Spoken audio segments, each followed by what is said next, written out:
What if Naruto was the eternal sage in multiple realities? Part 4. Disclaimer: I don't own Naruto nor this what if. The 8 ninjas of Konoha leapt from branch to branch, steadily making their way towards Konohagakure no Sato. They had been tree hopping for hours and had about 30 minutes until they reached the village gates. Over the course of the journey, the genin of Teams 7 and 10 had been casting befuddled glances at Naruto, as some more subtle than others.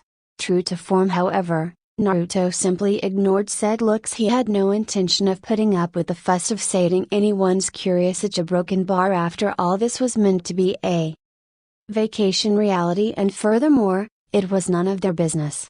Ino had been confused ever since she witnessed the happenings on the bridge. She kept asking herself when Naruto broken bar Naruto had gotten so strong. Sure, she remembered how Naruto completely blew past the academy graduating exams, but he hadn't been on the level he was at now. She had to confess that she was amazed at how he effortlessly performed Ciola's high-rank jutsu, as well as his skill in taijutsu and kinjutsu. After getting back from the bridge, Ino had cornered Sakura to find out all that she could about this new Naruto, and she was terribly disappointed. Still, for a consummate gossip like her, the lack of information was telling and of itself. Also, having a parent who was so highly placed in the intelligence division granted her more insight into the ways of the shinobi. It was the ones you knew nothing about that killed you the fastest. Quickly following on the heels of that morbid thought was a recollection of how Naruto had taken care of Gato and his thugs. Ino had to fight off a shiver at the gruesome memory of smoking and charred corpses. However, ever the busybody, she was determined to know all there was to know about her fellow blonde-haired ninja. Shikamaru's keen mind had been turning over the puzzle that Uzumaki Naruto presented. He recalled an orange-wearing attention-seeking goofball that had possessed the most deplorable ninja skills. That person had disappeared for 3 months, 2 of which had been spent in the hospital, if the rumors were to be believed, only to return fundamentally different. Being one of the most perceptive people in his generation, Shikamaru had noticed on that first day of the new academic year that it wasn't only Naruto's sense of fashion that had undergone a change.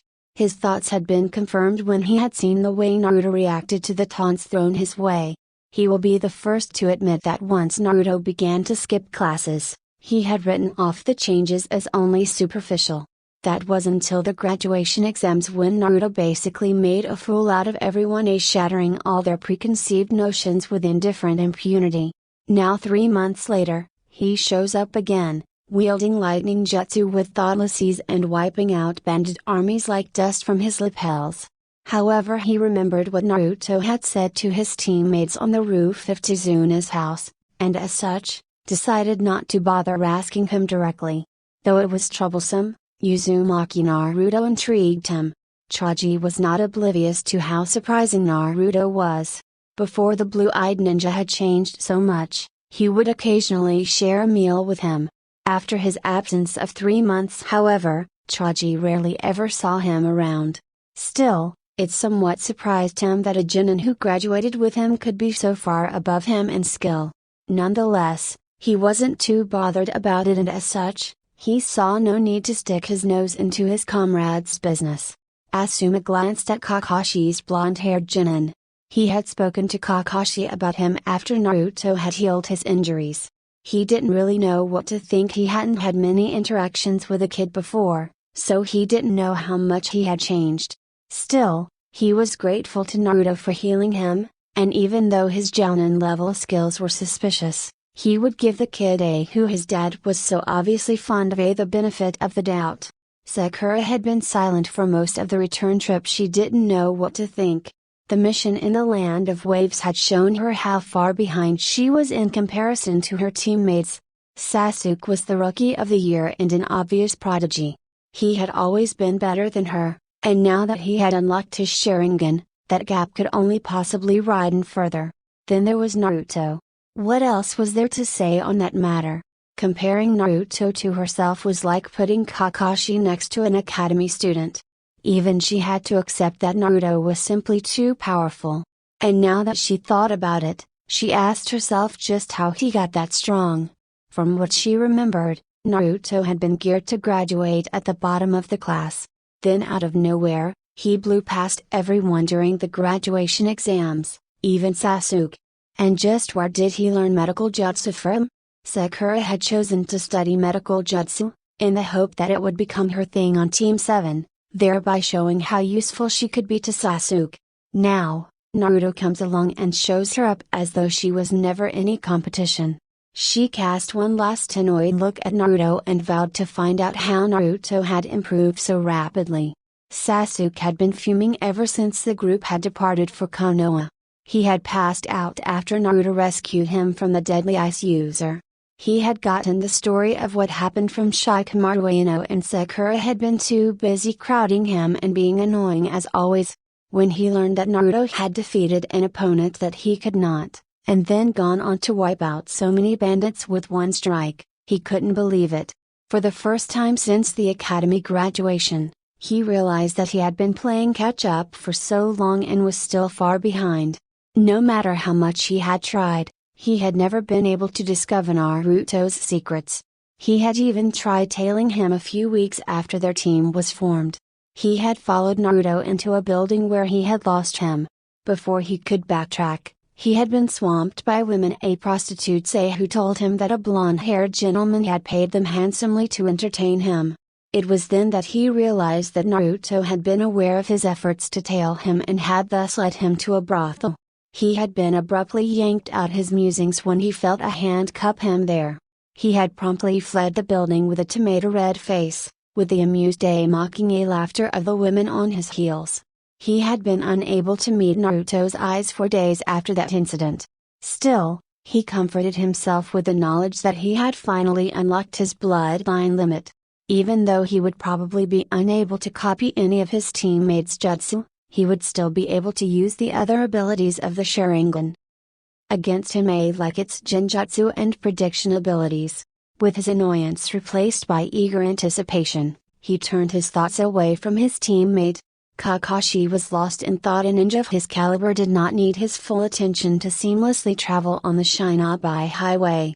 After Naruto had taken out Gato and his thugs, Kakashi had been too out of it to realize that a genin should never have been able to command such powerful jutsu effortlessly. The events on the bridge were like the straw that broke the camel's back. All the little discrepancies that he had initially brushed aside came back to him, and they would not be dismissed so easily. Being one of the few people who cared enough to know about Naruto's life, he was aware that it was very unlikely that one of the ninja in village was responsible for Naruto's phenomenal skill. That knowledge made him all the more wary of his blonde-haired student's rapid improvement. With one more discreet glance at Naruto, Kakashi vowed to bring his concerns to the Sandaime. The members of Team 7 and 10 made their way towards the Red Hokage Tower. As they walked along the road, the two Jounin noticed the fleeting looks that a few of the villagers threw at the blonde-haired Shinobi. They simply put the issue out of their minds, partially correct in their assumption that it was due to Naruto's Jinchuriki status. Before the Eternal Sage had taken the place of Uzumaki Naruto, the interactions between the blue-eyed child and the villagers usually involved most of the villagers blatantly ignoring him. Only a handful of them ever went out of their way to actually verbally abuse him. None of them dared lay a hand on him after the Sandaime had made a public example of a drunk who tried to kill him when he was 4 years old. Being the rambunctious child that he was, Naruto often struck out at his more verbal detractors via his pranks. So, like a feedback loop, his actions worsened the behaviors of the villagers, who in turn escalated the retribution Naruto sought to dish out, until it got to the point where most merchants in Konoha refused to provide service to him. The truth of the matter though is that the more verbal villagers were at their cores, bullies.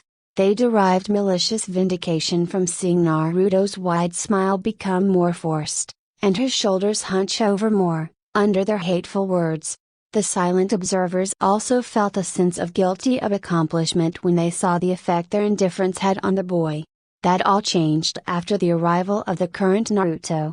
It had taken only 1 week for almost all the villagers to learn that Naruto would no longer take anything dished at him.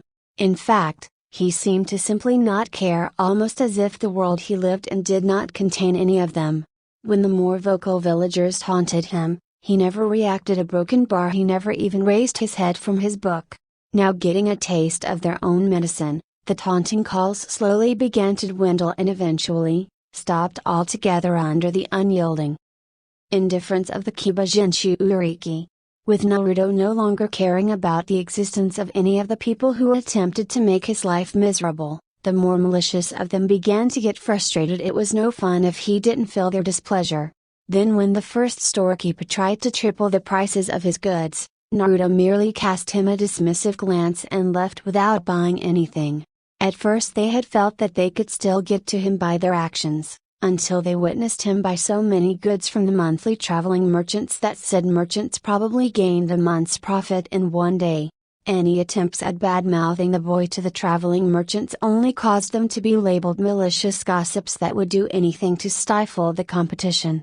Their consternation only increased when Naruto began to give the traders quality animal skin and plants which they knew could only have come from the forest of death.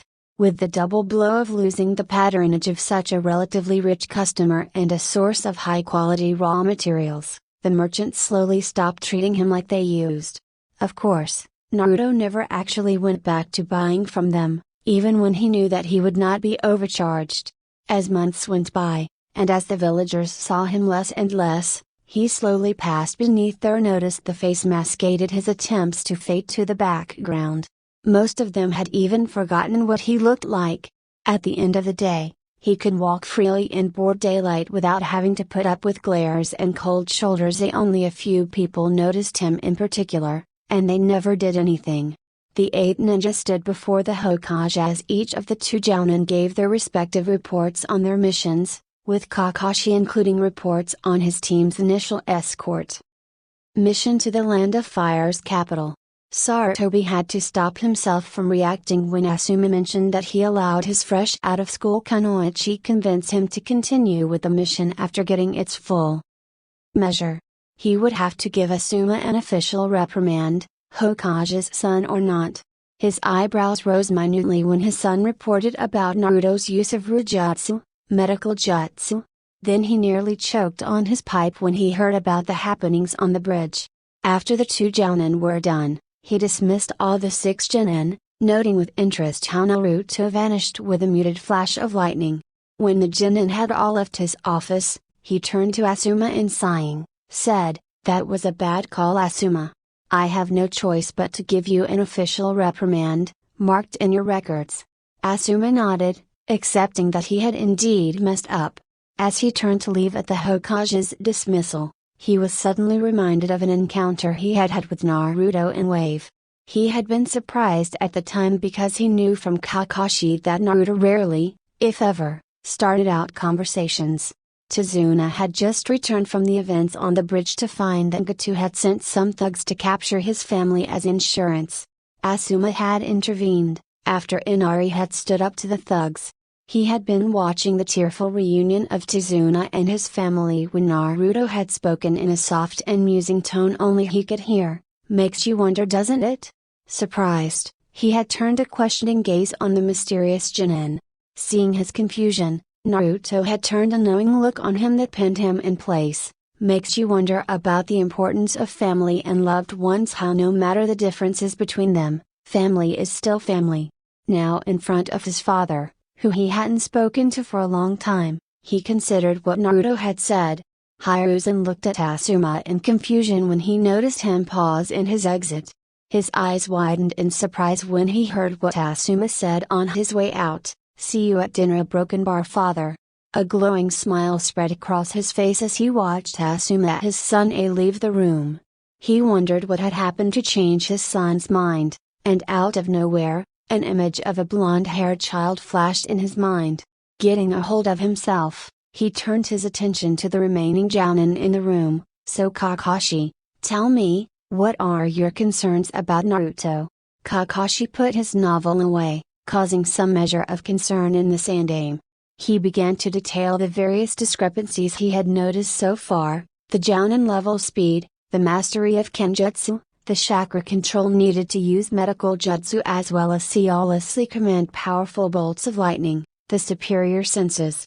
He also pointed out that all the strength had to have been gained in 2 years at most, all without anyone ever noticing.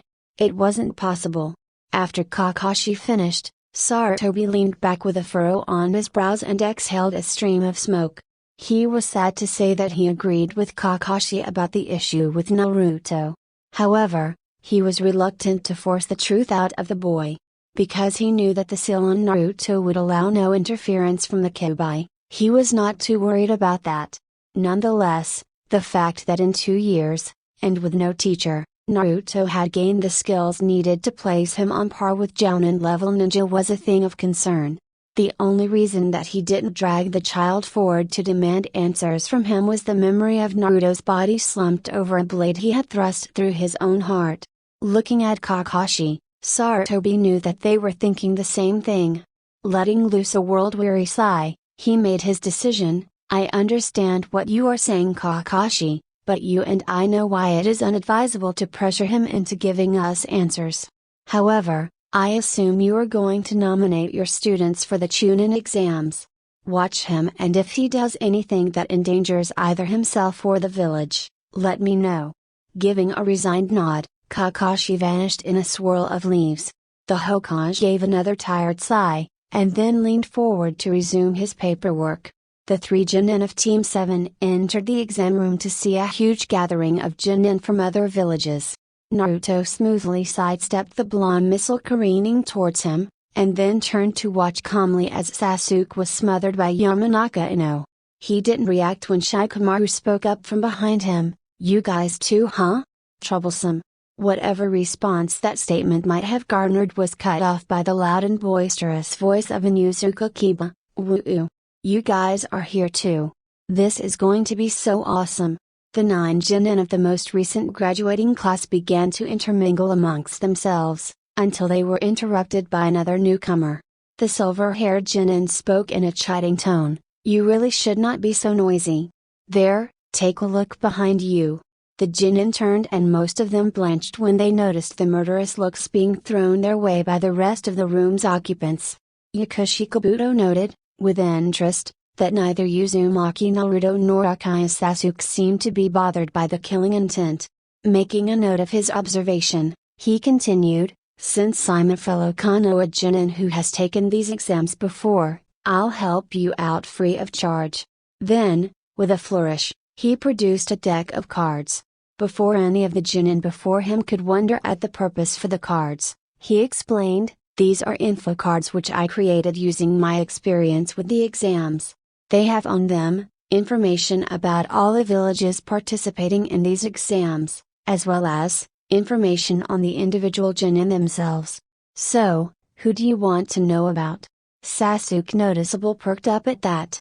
His mind flashed back to the interactions he had had with 2 other Genin, and so he stepped forward to request, "Tell me about Rock Lee, Sabaka no Gara Broken Bar and Uzumaki Naruto." Ignoring the confusion of his fellow Genin at him requesting information about his own teammate, he focused on Kabuto. Kabuto suppressed any amusement he might have felt at hearing Sasuke ask about the enigmatic Kyuubi and Shuuriki he had heard talk among the Jounin of the boy's actions on a C-rank turned A-rank mission to the Land of Waves. Refocusing on the Genin before him, he spoke up as his hands deftly fetched cards from his deck. "It becomes far easier when you already know their names. Okay, first up is Rock Lee, a non-existent skills in ninjutsu and jinjutsu, but superb in taijutsu. He has been on 2 B-ranked missions, 23 C-ranked missions, and numerous D-ranked missions. Next is Sabaka no Gara. He has been on 10 C-ranked missions, 8 B-ranked missions, and has never once been injured on any of them. Finally, we have a Broken Bar." The surrounding Genin blinked in surprise at the pause, until they noticed Kabuto shuffling through his deck with furrowed eyebrows. A look of confusion crossed his face when he realized that he couldn't find the 3rd card. As one, the gathered Genin swung their gazes to Naruto, only to find his head buried in his book as usual. Huffing out exasperated breaths, they turned back to Kabuto, who had continued to tell them about those attending the exams. If they had looked closer, they would have found a ninja info card acting as a bookmark in Naruto's book. Team 7 stood in front of their assigned gate, waiting for the signal to commence the second part of the Chunin selection exams. Sakura shuffled nervously in place, while Sasuke's clenched fists were the only indicators of his trepidation. Naruto, however, was deep in thought. He had made a promise to himself, to ensure that the name, Uzumaki Naruto, would be known throughout the elemental nations, and was the least he could do for the young boy, whose life he now lived. After he met Gaara a few days before the Chunin exams began, he had come to realize that this Gaara was a little more far gone than he was used to. He hadn't yet decided if he was going to try to redeem the red-haired shinobi, but one thing he knew was that Gaara was the only Chunin capable of giving him the kind of fight that would place his name among the up-and-coming legends of his generation. However, things were not so simple because, as his senses had indicated, Orochimaru was present, and that generally meant that there would be an invasion. So, the next few days were going to be important to him, if he intended to do as he had promised himself. When Orochimaru ambushes his team, in order to test the strength of his intended vessel, Naruto plans to fight him. The purpose was to get Orochimaru to take an interest in him. From what he knew of the Snake Sand and from lives past, he was at heart a scientist and was always interested in intriguing individuals. The trick was to rouse his interest enough that he would want to see what Naruto was capable of, want it enough to delay the invasion until he watched Naruto go up against either Gaara or Sasuke in the finals. However, he wanted to avoid taking it too far and causing Orochimaru to consider him a threat to be eliminated. It was unfortunate, but Naruto would probably allow Orochimaru mark Sasuke with his cursed seal of heaven. He put such thoughts from his mind once he heard the sound signifying the start of the second round of the Chunin selection exams. Like a shot, all the teams were off. Team 7 blurred through the trees, with Sasuke taking point. None of the other two noticed Naruto making clones, which promptly took off to hunt down other teams and capture whatever scrolls that they could. Sasuke had immediately assumed leadership of the team, casting a challenging look at Naruto, who merely smiled in return. They kept on traveling through the day, since Sasuke was determined to cover as much ground as possible on the first day, before they went about trying to obtain the needed Heaven Scroll. They didn't encounter any opposition during the day, and chose to camp out in a cave Naruto had found. After a meal of ration bars, the three Chunin set out the next day. Naruto's sharp senses picked up on Orochimaru's presence suddenly appearing in the vicinity.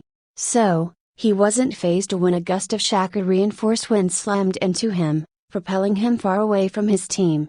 He easily controlled his fall and smoothly landed on the side of a tree. Without faltering for even an instant, he was already in motion, jumping away from the tree he was on just as a 20-foot snake crashed through the place he had been standing. To kill time, he elected to play a game of cat and mouse with the snake, though he was sure the snake wrongly assumed just who the mouse was. Sasuke stood panting across from the slightly scuffed figure of the grass kunoichi. He had thrown everything he had at her, and still she calmly stood there, smiling sinisterly at him. Forcefully calming his uneven breathing, he prepared his last gambit. Hurtling forward at speeds above what most Chunin could achieve, he threw a series of fast-paced punches and kicks at the Kuzunin. His Sharingan was able to follow the retaliatory punch launched at his face, but his body was too slow to do anything about it.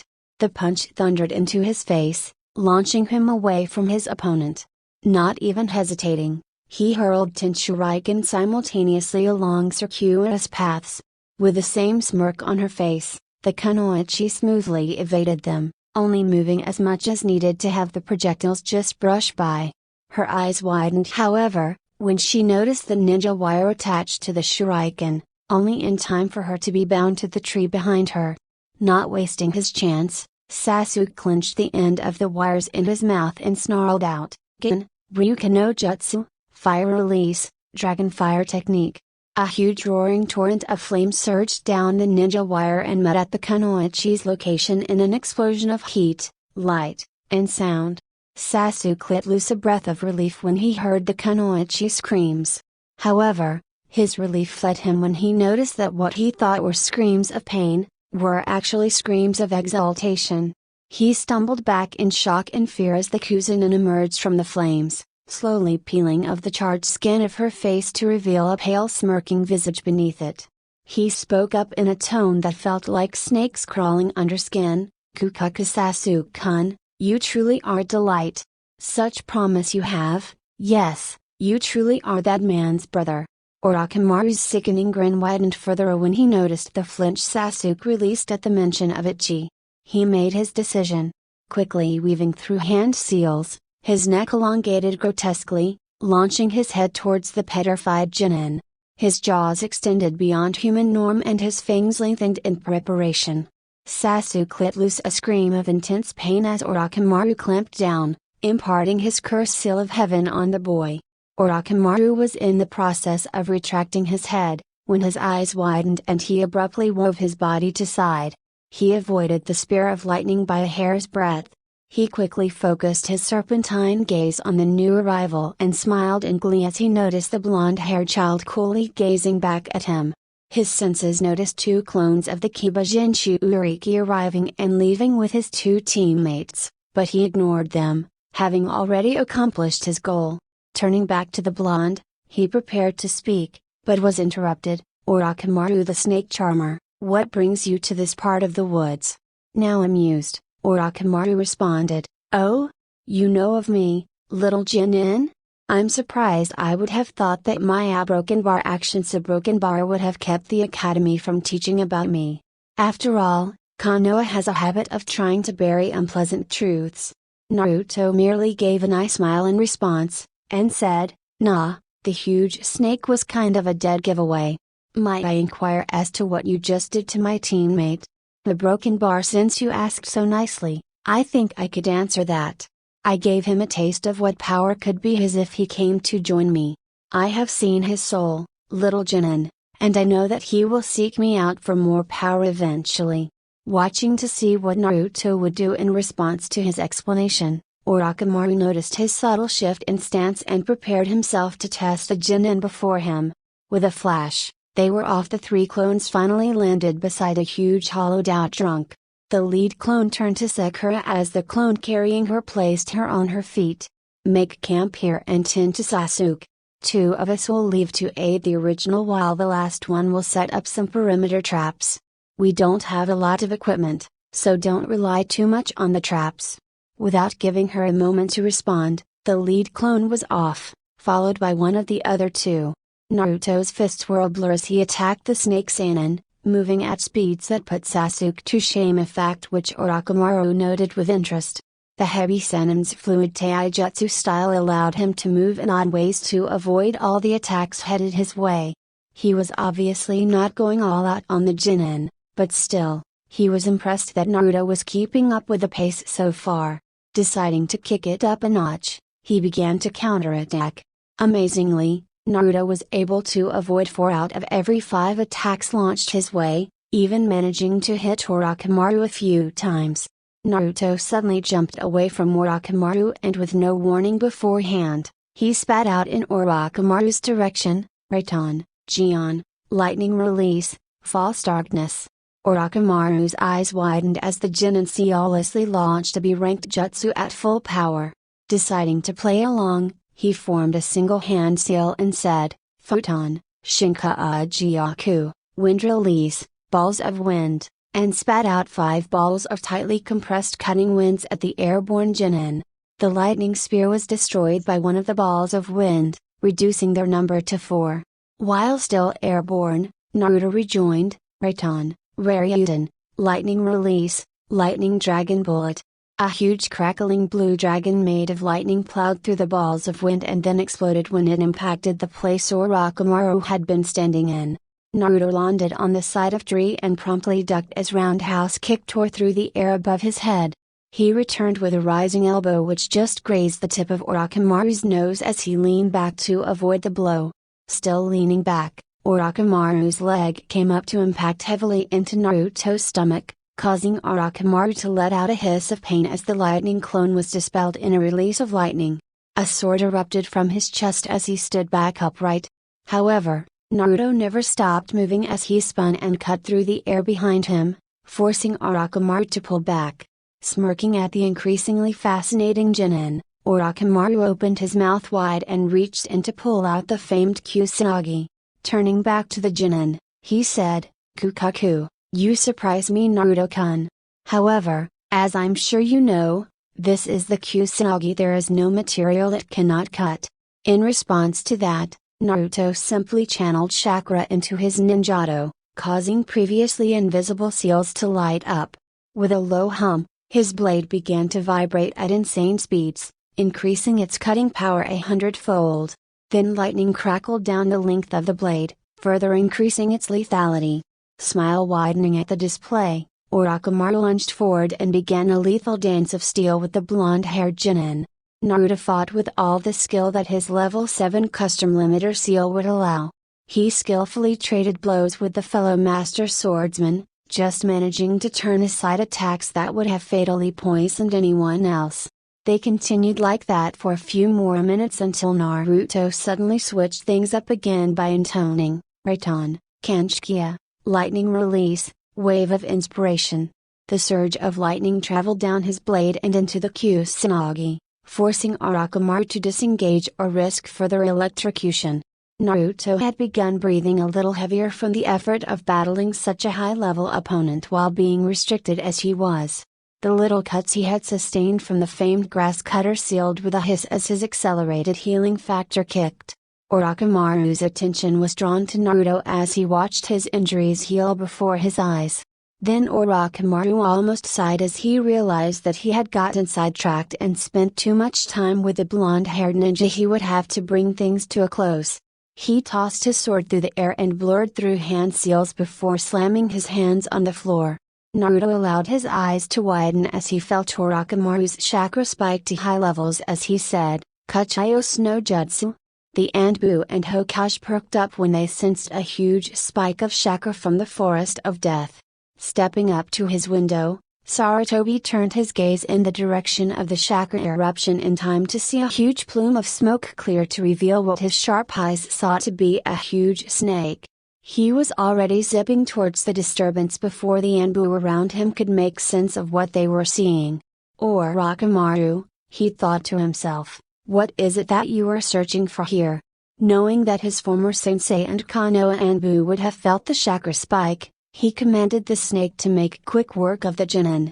The huge summon lunged for the tree that Naruto stood on.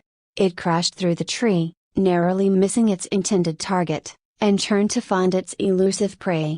A shadow had both it and Orochimaru looking upwards to see the temporarily airborne form of Naruto finish weaving through a few hand seals.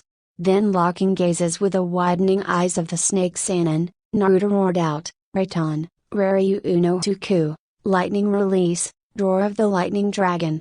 A huge torrent of crackling yellow lightning exploded out of Naruto's mouth. The approaching Konoha ninja arrived in time to watch the world disappear in a roaring flash of golden light and booming thunder. When the light had cleared from their eyes, and the ringing from their ears, they discovered that everything that had been below Naruto in about a 15-foot radius was destroyed, including the huge summons creature.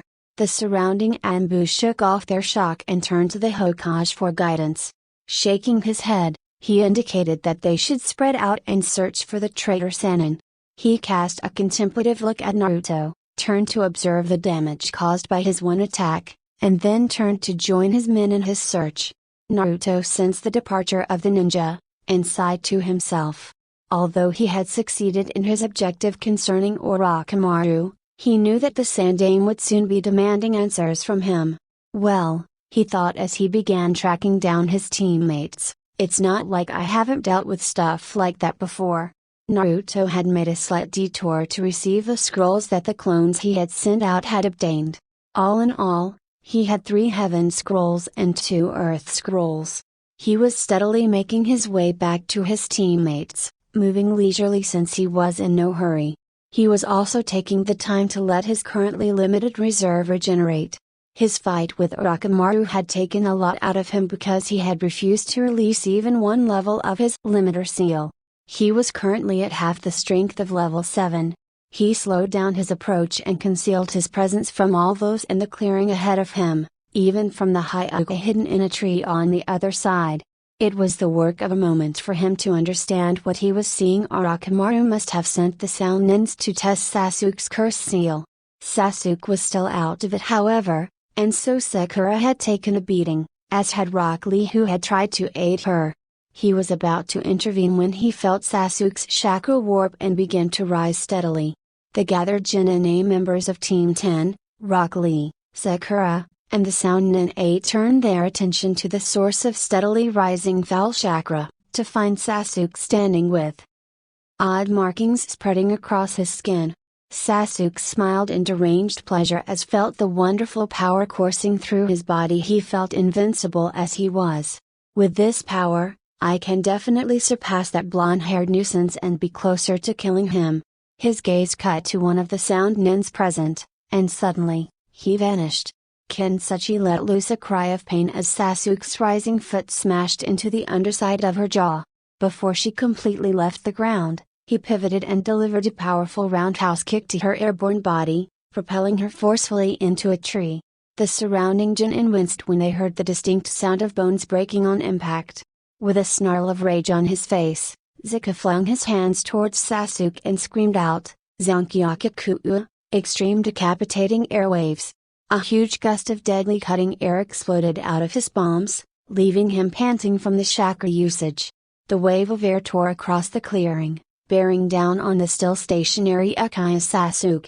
With a grin of triumph, Ziku watched as the waves crashed on the position of the black-haired Genin, totally obliterating everything in its path. Before any of the present people could react, Ziku was suddenly on his knees, with his hands held behind him in the unyielding grip of the bloodthirsty Avenger. Sasuke was too far gone to even bother with talking and so pressed his right foot against Ziku's back, and with a deranged grin on his face, he heaved his hands backwards and disarmed the Sound Genin, a broken bar literally. The surrounding people blanched as a ripping sound echoed throughout the clearing, followed by the tortured screams of Ziku. A few of them almost threw up at Sasuke's extreme actions, finally recognizing that something was terribly wrong with him. Dasa stumbled back in terror as Sasuke's insane gaze focused on him. Hoping to save himself, he stuttered out, "Please see broken bar, please take our scroll and let me leave with my teammates. I'm sorry for attacking you." And broken bar, "I swear I'll never add." Dasa flinched in fear as Sasuke vanished from his position. He, along with everyone watching, believed that Sasuke was about to tear him apart as well. It was, therefore, with understandable surprise that the Genin present noticed Sasuke halt halfway towards Dasa, held in place by the hand resting against his chest. They quickly made out the owner of the hand to be the last member of Team 7, Uzumaki Naruto. The members of Team 10 relaxed in relief, an action that did not go unnoticed by the other Genin. Wondering why Team 10 would feel relieved at the presence of the newcomer, they focused on the happenings in the center of the clearing. Naruto's customary calm tone was then heard through the air. "I do believe that you have made whatever point you intended quite clear, and now, we are simply wasting time. He has surrendered his scroll, let us take it and complete this stage of the exams." All was still as Sasuke stood there considering his teammates' words. Naruto read his eyes, however, and knew what was going to happen next. Sasuke's right hand came up in a fist, on a course to bury itself in Naruto's masked face. It never got there. With a slight hum of electrical energy as the only prior warning, the hand placed against Sasuke's chest erupted with lightning, locking Sasuke's muscles in place and delivering massive shock to his system. 3 seconds later, it was over, and Sasuke slumped forward in unconsciousness. Naruto caught him and lifted him onto his shoulder, noting that the cursed seal was retracting. Before the stunned eyes of the Genin, he turned to the unconscious form of Sakura, and with no prior warning, a clone materialized next to her and scooped her up as well. Suddenly, they were all gone from the clearing, leaving the results of Sasuke's rampage behind them. The Konoha Jinyan turned to look at Dasu, only to notice that he had taken the chance to flee with his injured teammates. Naruto stood with the other exam participants as the Hokage's speech wound to a close. He noticed Gaara's bloodthirsty gaze focused on him, but he did not react to Ida broken bar not yet. After Hayate ended his own speech, and Kabuto withdrew himself, the matches began. His attention wandered as Sasuke defeated Akito Yoro, and Shino proved too much of a match for an armless Zaku. He then watched as Kankuro killed his opponent, Tsurugu Misumi. He focused on the fight between Sakura and Ino, wanting to see if Sakura's improvements would do her any good. He was disappointed to note that the match ended with a double knockout. It was as he thought at the time of graduation. Ino had been better in the ninja arts than Sakura. Sakura only became top kunoichi because of her book scores. So, when Sakura improved herself, she only attained a level at par with her love rival, who was from a predominant ninja family herself. The next match was between Temari and Kiba. It was violently short after Temari, and practically everyone else, noticed Kiba ogling her. As Kiba launched into a Gotsuyuga, dual piercing fang, Temari charged her battle fan with a wind jutsu, then swung it at an incoming Kiba. As soon as all his forward momentum had been neutralized by her fan, she released the jutsu point blank, viciously launching him into the wall while simultaneously cutting him up. It was over in seconds. With a smirk on her face as she turned to leave, Temari said to the barely conscious Jinin, "Women hate a man who is too quick to finish." And with the laughter of some of the surrounding ninjas in his ears, Kiba passed out. Shikamaru faced off against the barely recovered Kintsuchi, where he outsmarted her and knocked her out. Nijai fought his cousin and ruthlessly took her apart, much to the anger of the spectating Konohanin. Dasu defeated Choji, channeling his frustration and anger at the Konoha Shinobi into his fight. Then Gaara faced off against Rock Lee, providing the spectators with the best fight they had seen so far. Despite Rock Lee's trump card of opening 5 of the 8 celestial gates, Gaara still triumphed, crushing Lee's arm and leg with his sand. When it was his turn, Naruto casually meandered down the stairs for his battle with Tenten. The two contestants stood facing each other, even when the signal to begin was given. Tenten decided to start off with an observation. "You know, our sensei told us not to underestimate you, but I just don't see it." Merely raising an eyebrow at her, Naruto said nothing to that. With a huff at his silence, Tenten began to launch kunai and shuriken at him with deadly accuracy. Still maintaining his unbothered look, Naruto began to weave through the hail of lethal projectiles. Tenten was getting increasingly frustrated with her inability to hit the slippery Jinin, and in a fit of pique, she seized her barrage of weapons and jumped in the air. While airborne, she took out a sealing scroll and unrolled it, coiling it around her as she did. She then shouted out, "Itaru, rising single dragon!" A veritable rain of metal death was unsealed and hurled at the blonde-haired Jinin, moving at terrifying speeds. With merely a tilted head in consideration, Naruto moved. His hands blurred out to pluck the first 2 weapons closest to him at Dando and a kunai, and then using them, he began to deflect everything headed at him. For the few seconds that the jutsu was active, the sound of metal on metal echoed through the room, causing the spectators to lean forward, hoping to glimpse what was happening to Naruto inside. The cloud of dust he was in. The jutsu finally ended and Tenten landed on the floor, breathing hard from the exertion.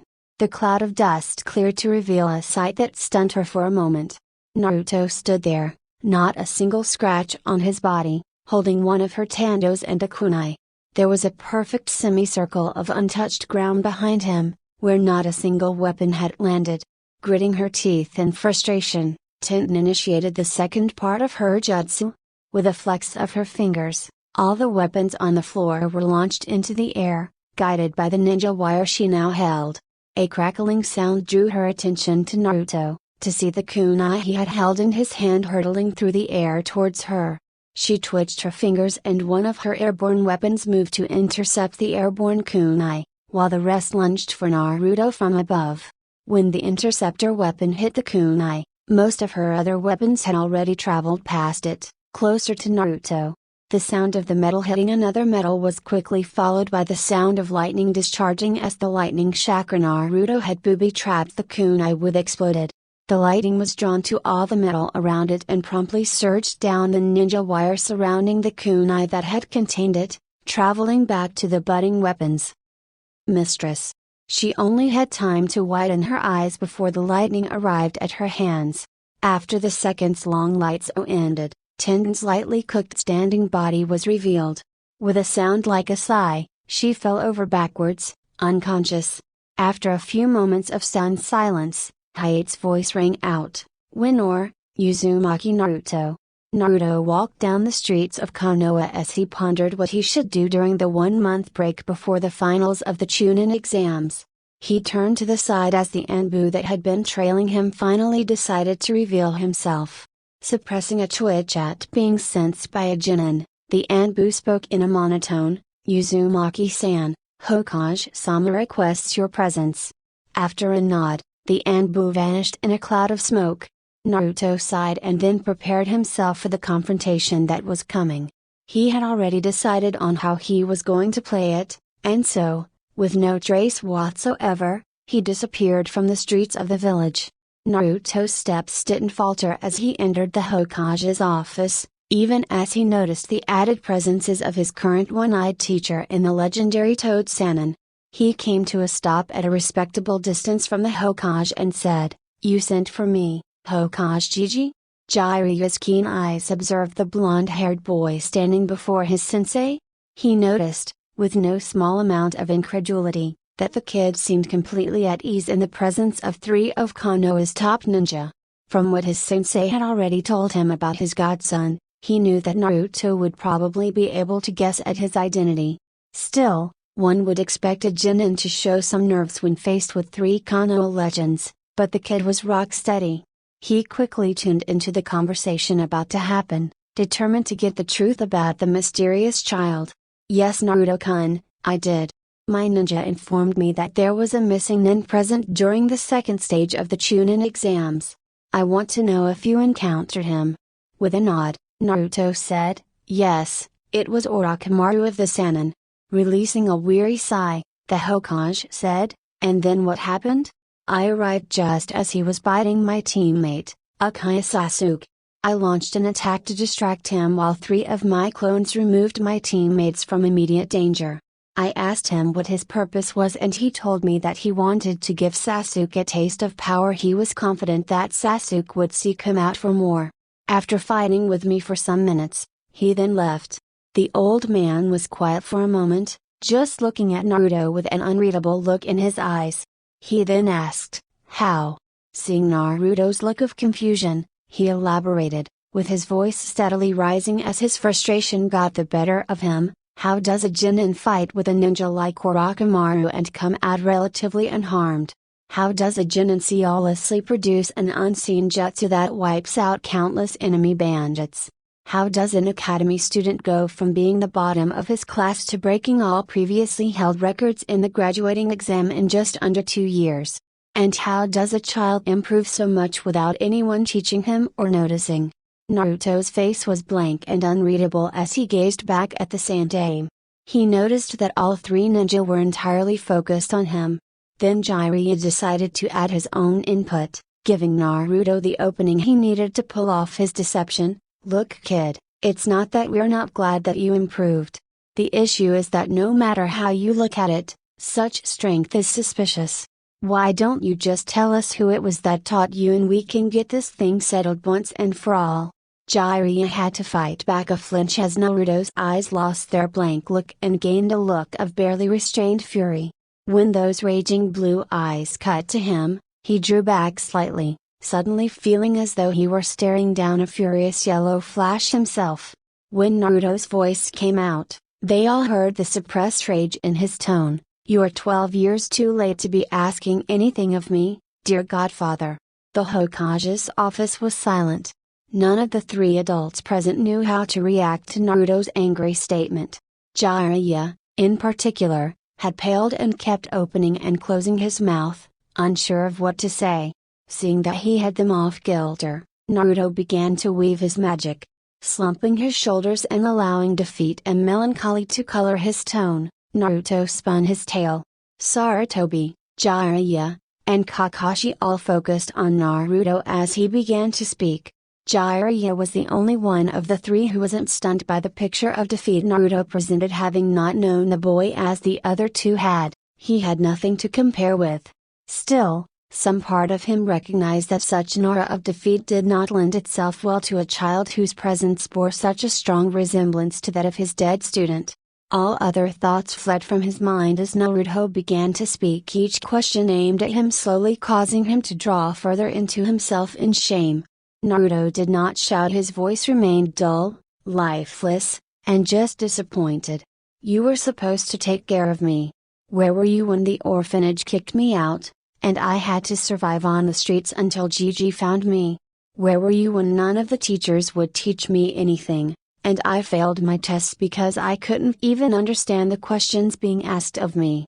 Where were you when shopkeepers refused to sell me anything, forcing me to wear that orange monstrosity and live off ramen for years? Where were you in a broken bar when I found out just why it was that they called me Demon Brat? At that last question, the gathered ninja paled in horror.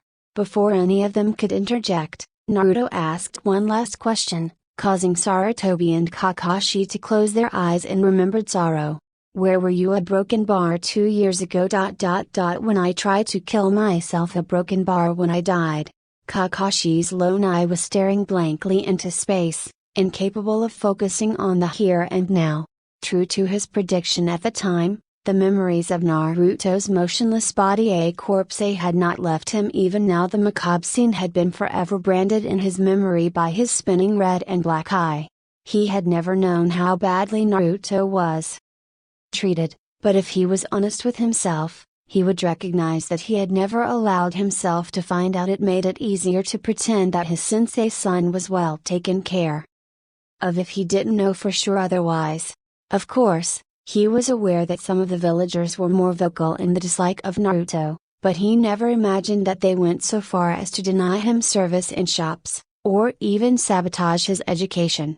Now, after hearing just how much Naruto had had to endure with only the support of a handful of individuals, Kakashi morbidly wondered how the kid had lasted a full decade before taking a sword to himself. He quickly dismissed such thoughts. They brought to mind uncomfortable images of his own father's death. This was one of the rare moments when Sarutobi truly felt his age.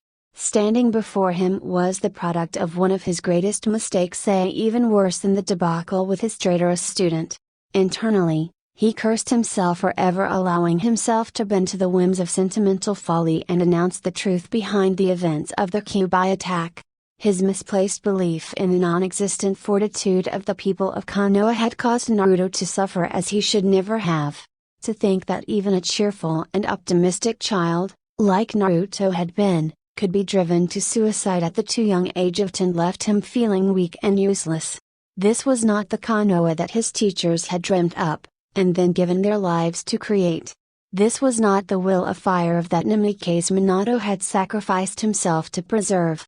It had become a pale shadow of its former self, and having listened to Naruto's summary of his life thus far, it was not a village he could take pride in anymore.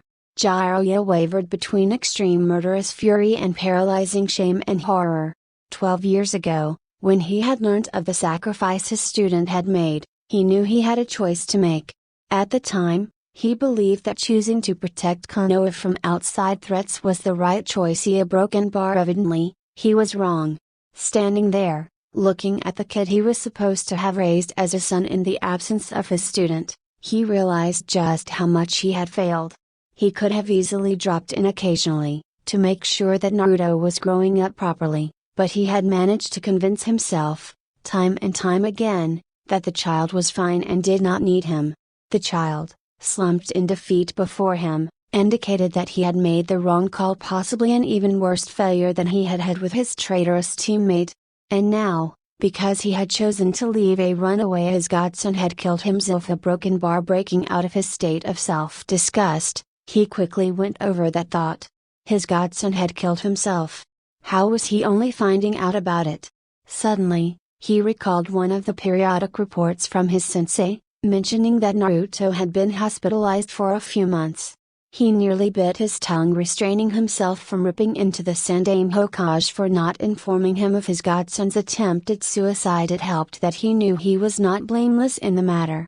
Just as he thought that Naruto had shocked him enough, the kid continued, forcing Jiraiya into a near catatonic state, with a reminiscent amusing tone, as though he were lost in pleasant memories of times past. Naruto continued, "Dad was so pissy to Broken Bar, you should have seen him. He looked like he could just flash around Konoha, killing everyone. And Mama Broken Bar had Broken Bar. She said she wanted to, quote, tear all those fuckers apart and bathe in their blood." Sarutobi, unable to believe just what Naruto was saying, just what he was implying, stuttered out, "You a Broken Bar, you met them. How?" His question broke the other two men out of their funk, causing them to fully focus on Naruto. Neither the Sandaime nor Jiraiya even considered the full implications of Naruto knowing his parents' identities. They were too distracted by what Naruto had just revealed. "Yes, I met them. Apparently, when Dad crafted the seal, he included a failsafe if it were ever the case that the seal was in danger of being completely unraveled. A portion of his chakra, which he included in the seal, would get to work mending it." The gathered ninja stood in awe of the sheer genius of the Sandaime Hokage. Naruto, meanwhile, stood and watched them fully digest all that he had unloaded on them. He knew that one of them was bound to notice, and point out, that although the information he had just shared was incredible, he still hadn't explicitly stated who had taught him. True to his prediction, the Sandaime leaned forward with furrowed brows and spoke in a hesitant sort of tone, "While what you have shared with us leaves a lot of food for thought, Naruto-kun, I couldn't help but notice that it still does not fully tell us who your teacher was. I mean, I was there and from what I recall, you couldn't have been dead for more than a minute. I Broken Bar 2 at the most." Both Jiraiya and Kakashi snapped out of their states of shock, after hearing about Naruto meeting his dead parents, and quickly refocused on the present. They too were curious about whatever Naruto's response would be. With a put-upon sigh, Naruto explained aloud, what Dad had done was to basically seal cage bunshin of both himself and Mom along with the Kyuubi. After meeting with them, and spending time together, the chakra eventually ran out, causing them to be dispelled. You all know that when a shadow clone is dispelled, the original gains the experience of the clone. In this case, however, their original bodies were not present, and so, the returning chakra went to the nearest most viable host, their child. I am sure I don't need to tell you that children often inherit some chakra traits from their parents, and so, in the absence of Mom and Dad's bodies, I was the next best thing. Since I am not a perfect chakra copy of either of them, some of the memories were lost in translation, but what little I did get went a long way in helping acquire the strength I have today. It wasn't like with a normal cage bunshin, I only knew some of the skills in my mind. I had to teach my body and chakra to be able to use them. The office was silent after his explanation. The three adult ninjas were trying to take in all that Naruto had said up until that point. It was almost unbelievable, but all three of them were intimately familiar with the unparalleled genius of Namikaze Minato, and after seeing him summon the death god to do his bidding, they wouldn't put Naruto's recounting as beyond him. They all spent a few moments thinking about what they had just heard. Each of the three men, in their own way, had owed it to the Uzumaki Namikaze family to take care of its only living member. Each of the three men, in their own way, had failed. The Sandaime sighed out a stream of tobacco smoke. His eyes were sorrowful and his form was sagging with shame. "Naruto, my boy, I have failed you." Jiraiya had to fight back a wince at the amount of feeling his sensei was able to pack into that one sentence. The knowledge that he too had failed his godson only made things that much worse. Before the Sandaime could continue with his self-flagellation, Naruto let loose a sigh. As though he were letting out all his internal burdens, Naruto visibly straightened before them, gathering his composure. A few moments after, he looked his usual calm and unruffled self. He spoke up then, "It's okay, old man. It's in the past now. I'm hardly going to raise a fuss over something that you can't undo. It is enough for me to know that you care now, and that you always have." The Hokage smiled in pride at just how much Naruto had grown.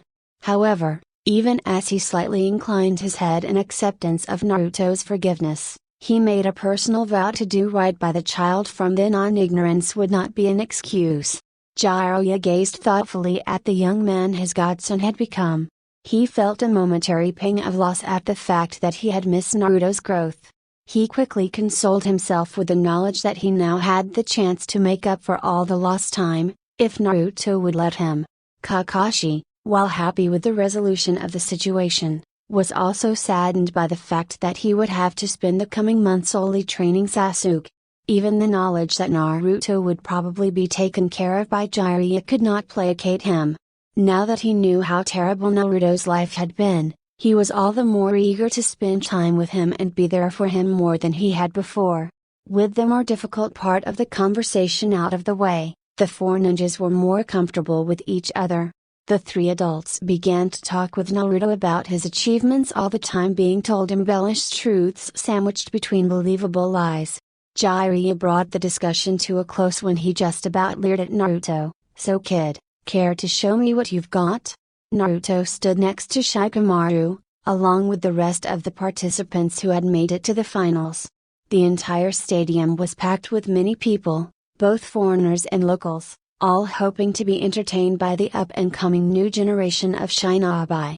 The daimyos of the various main countries were in attendance, along with their massive entourages, all of them hoping to be entertained by their respective vassals. Gazing around, Naruto took note of the absences of both Sasuke and Itasu. He hoped things played out as they usually did, and Sasuke ended up late to his own match. His plans depended on it. Up in the stands, most of the Konoha ninja were gathered close to each other, with the Jounin sitting not too far from their Jonin students. Asuma turned to Kurenai and spoke, "These matches promise to be special." Being aware of the suspicion surrounding the Chunin exams and the threat of hostile action by Orochimaru of the Sannin, she couldn't help but agree with her comrade, unaware that she had totally misunderstood what Asuma had meant. They both looked to their right as they sensed someone plop down in the seat beside them.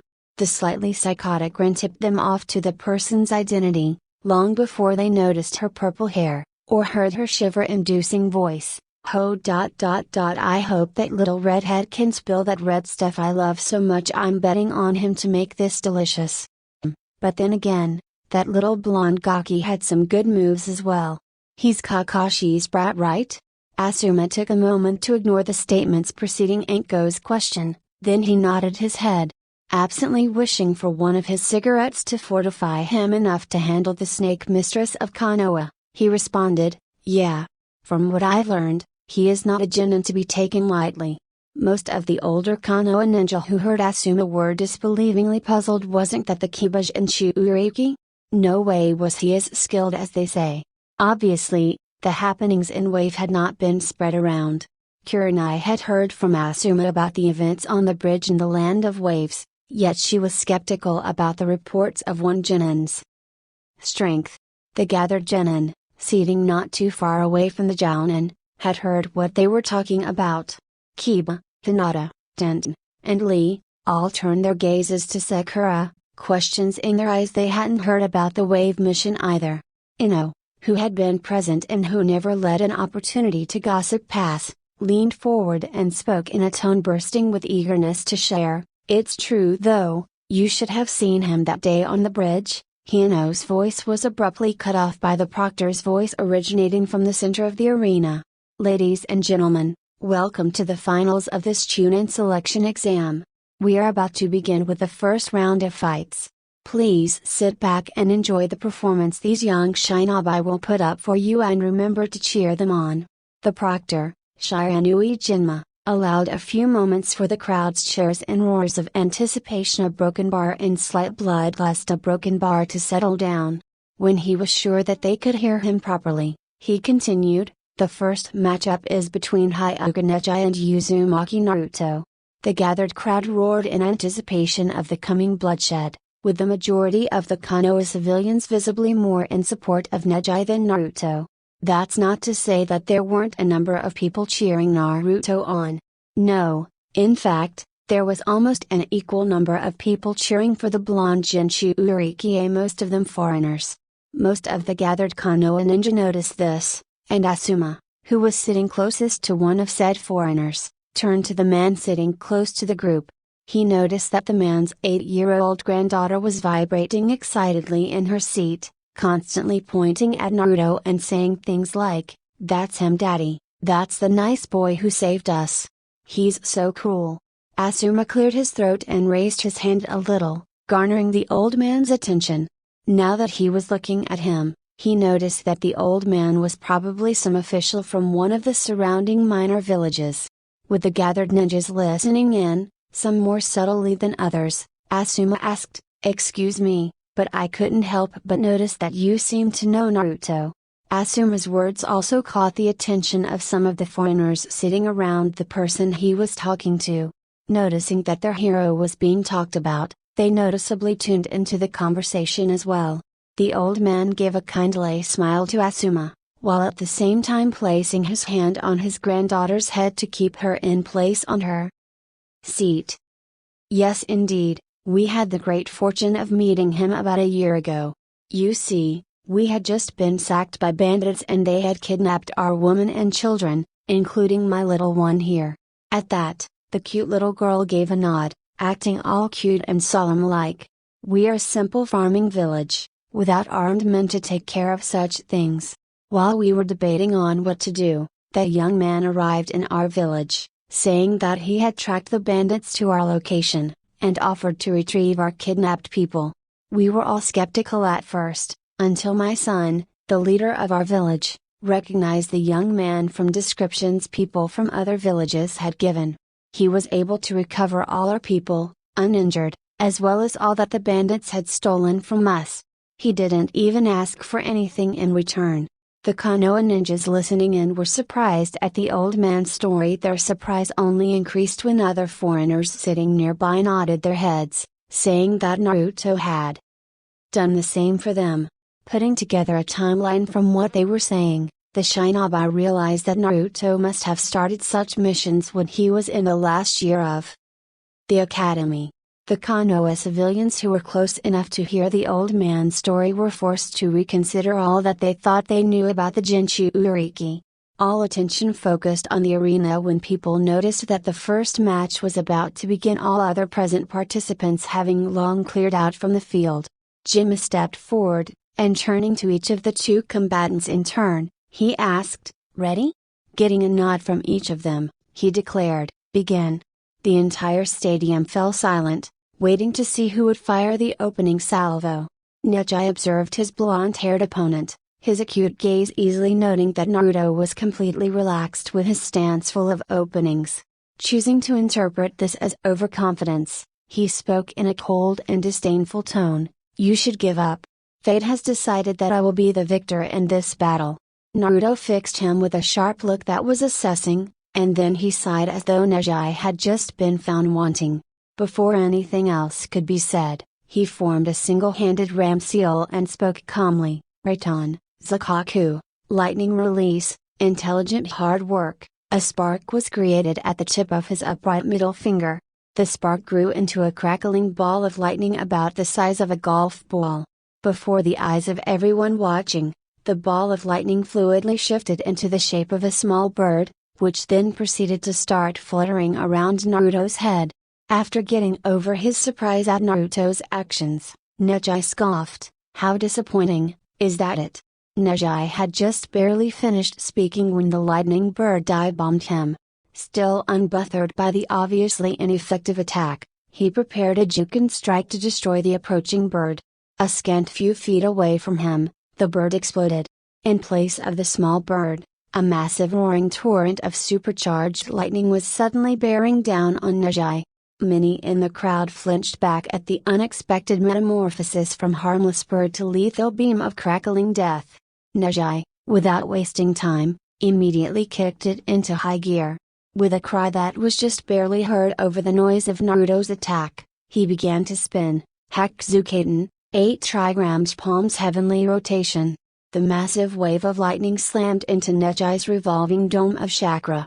A piercing sound, much like nails on a chalkboard, was heard as the two attacks ground against each other. The higher-ranked ninja leaned forward as they noticed that Nejai's dome was buckling under the onslaught.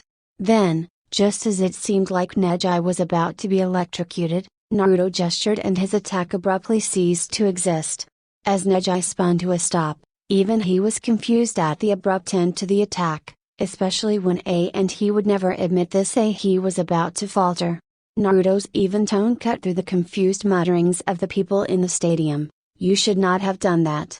Seeing that Nejai did not understand what he was referring to, Naruto decided to explain. You should not have used the trump card. Now that you have shown me that move, you have allowed me to understand it. Now that I understand it, it has become useless against me. For a few moments, the stadium was filled with confused muttering after Naruto's declaration, when a scoff chock full of disdain cut through the air. Nejai did not even bother to speak, he moved. In a blur so fast that the spectating genin could only just keep up, he bridged the distance between Naruto and himself. His right hand, a blazing blue with a primed Goken attack, lashed out at Naruto, who shifted his head out of the way. Nejai did not stumble when he missed, he fluidly shifted into another assault, his hands ablur as they struck out at the blue-eyed masked genin. Naruto kept up with his dodging, noticing that Nejai was getting increasingly frustrated with his evasions. It was testament to the boy's genius that his attacks maintained their precision and fluidity even as he got more annoyed. Eventually, when Nejai's attacks were moving at low jounin speeds, Naruto began to use his own hands. Knowing that it would be only foolish to try to block a direct hit, he instead chose to hit Nejai's wrists, forcing the incoming attacks to deviate from their targets and miss him completely. Even when Nejai tried to trick him by pulling his blows, Naruto was not fazed, neither was he hit. Naruto finally created an opening in the formidable genin's flurry of attacks by deflecting his two hands wide, allowing him an open shot to his torso. He did not hesitate. Nejai let loose a grunt as Naruto's fist impacted with his chest, launching him feet away from his opponent. He was too stunned by the ridiculously powerful blow to regain his footing, and so, he crashed into the ground. Naruto watched him calmly as he got to his feet while trying to hide his wince at the soreness in his body. The spectators, scenting blood, leaned forward in heightened interest. The ninjas among them were intrigued by the crisp and fluid taijutsu exchange that the two genin had just shown. They were eager to see what more the new blood had to offer. Tenzin and Lee were both surprised at the way the match had been playing out so far. It was obvious to them that Naruto had been in control from the very beginning. It was a new experience for them to see Nejai in the dust instead of his opponent. Nejai, finally recovered from his loss of breath, focused his gaze on his opponent, who was still calmly standing there, looking at him. He gritted his teeth because he believed that Naruto was looking down on him, a broken bar, just like those main branch dogs did. Quickly losing his cool, he snarled out, "Do you think that because you managed to hit me, that you stand a chance at winning this fight? Don't be arrogant. You are no better than me, broken bar, and besides, this match a broken bar is over." Naruto watched on as Nejai lowered his center of gravity, raising his hands to form a slope, pointing forward towards the ground. He didn't react when Nejai spoke, already knowing what was about to happen. Hakuzukaten Yansha, 8 trigrams 64 palms. Moving even faster than he had before, Nejai was suddenly standing in front of Naruto, his hands ablur as he attacked. Hakunisha, 8 trigrams 2 palms. Yansha, 8 trigrams 4 palms. Hakisha, 8 trigrams 8 palms. At this point, only the spectators above low jounin level could keep track of his blurring hands. Yet, Naruto kept dodging, moving his body only enough to avoid getting hit by the skin of his teeth. All the while, his face was calm, while Nejai's voice was getting more and more strained, revealing his mounting frustration. Finally, he ended with Hakuzukaten Yansha, 8 trigrams 64 palms. The moment the last of his chakra dissipated into midair, Naruto struck. Nejai's head was abruptly forced backwards by Naruto's kick to his jaw. Just as his stunned body began to rise off the ground, Naruto bent his body forward, launching a double punch coated with yellow lightning, while intoning Suketsu, twin bones. For an instant, they were both frozen in that position, and all was silent. One heartbeat blood flew from Nejai's mouth and he felt his ribs buckle as they were put under stress or broken bar, then he felt them fell as the force proved too much for them. 2 heartbeats, his internal organs were bruised and some blood vessels ruptured, causing internal bleeding. 3 heartbeats.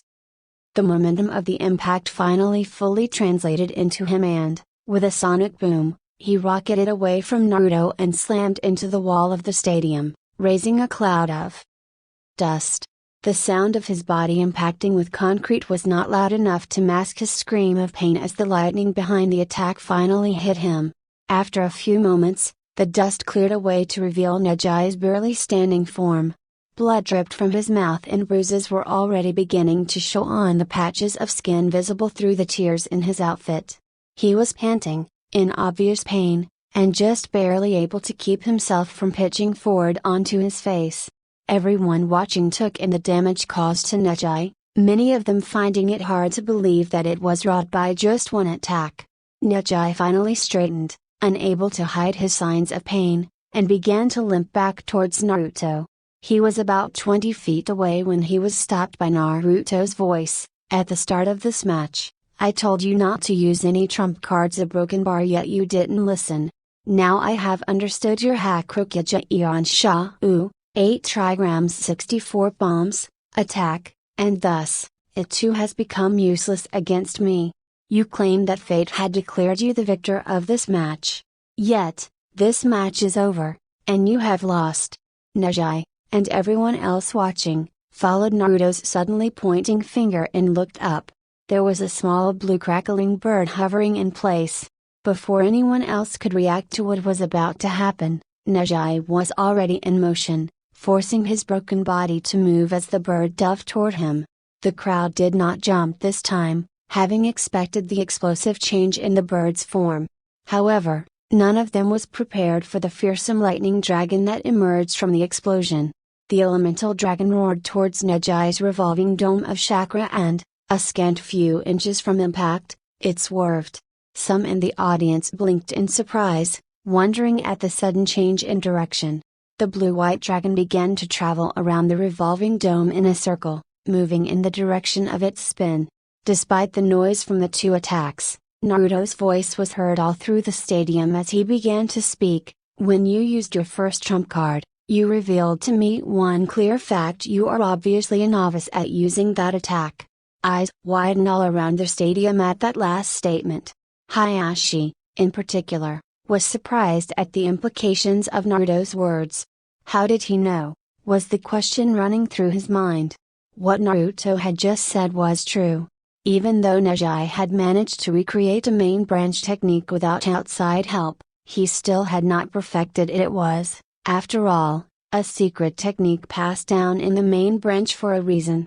He listened with increasing amazement as Naruto pointed out the weakness in Nejai's technique, completely caught off guard by the Jinin's perceptiveness. When you initiate your revolution, you keep spinning at a constant speed. As he spoke, the elemental dragon began to speed up, slowly increasing its speed until it was moving in perfect sync with the rotating chakra dome. Naruto continued. Simple physics says that if another object were able to match that rotational speed, a relatively easy feat since it is kept constant, then as far as that object is concerned, your chakra dome would be stationary. And as everyone knows, stationary external chakra is just colored air. Before the disbelieving eyes of the spectators, the blurring dragon slowly began to merge into the dome of chakra, seamlessly slipping through it. The entire stadium vanished under a flare of too bright light and roaring sound as the elemental dragon detonated. The booming sound of thunder faded in time for the people present to hear the tail end of Nejai's screams of pain. Once the spots had cleared from their eyes, they quickly refocused on the battlefield. Across the stadium, Jaws dropped in shock when their owners saw the huge crater that had been formed by Naruto's attack, with Neji's smoking and charred body lying in its middle, unconscious.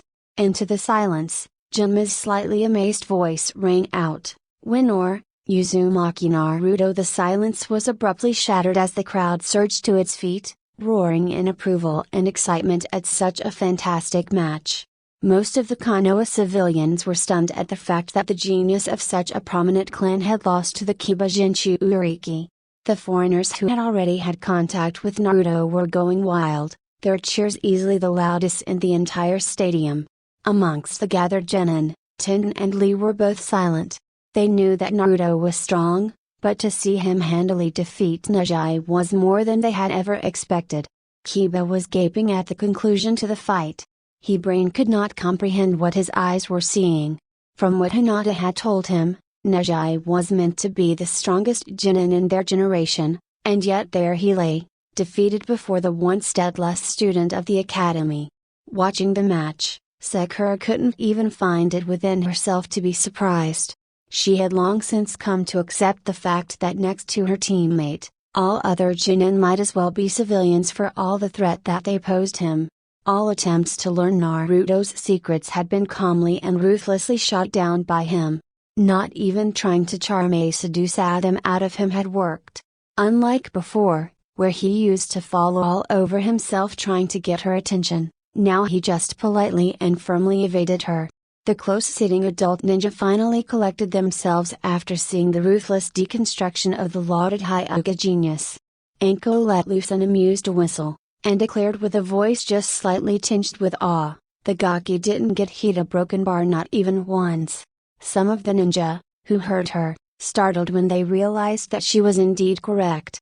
Before they could react to that new revelation, Anko suddenly lunged to her feet, excitedly screaming out, "I'm rich! Holy fucking shit, I'm rich!" Most of the surrounding ninjas sulked as they were reminded of the fact that they had all bet on Neji to win. With a delighted cackle, she bounced to the bookies seated not too far away. The two Izumo and Kitsetsue groaned as they were forced to fork over her winnings. The grumbling of the losers and the maddened cheering of the winner were cut off by the sudden appearance of Naruto next to Anko's jumping figure.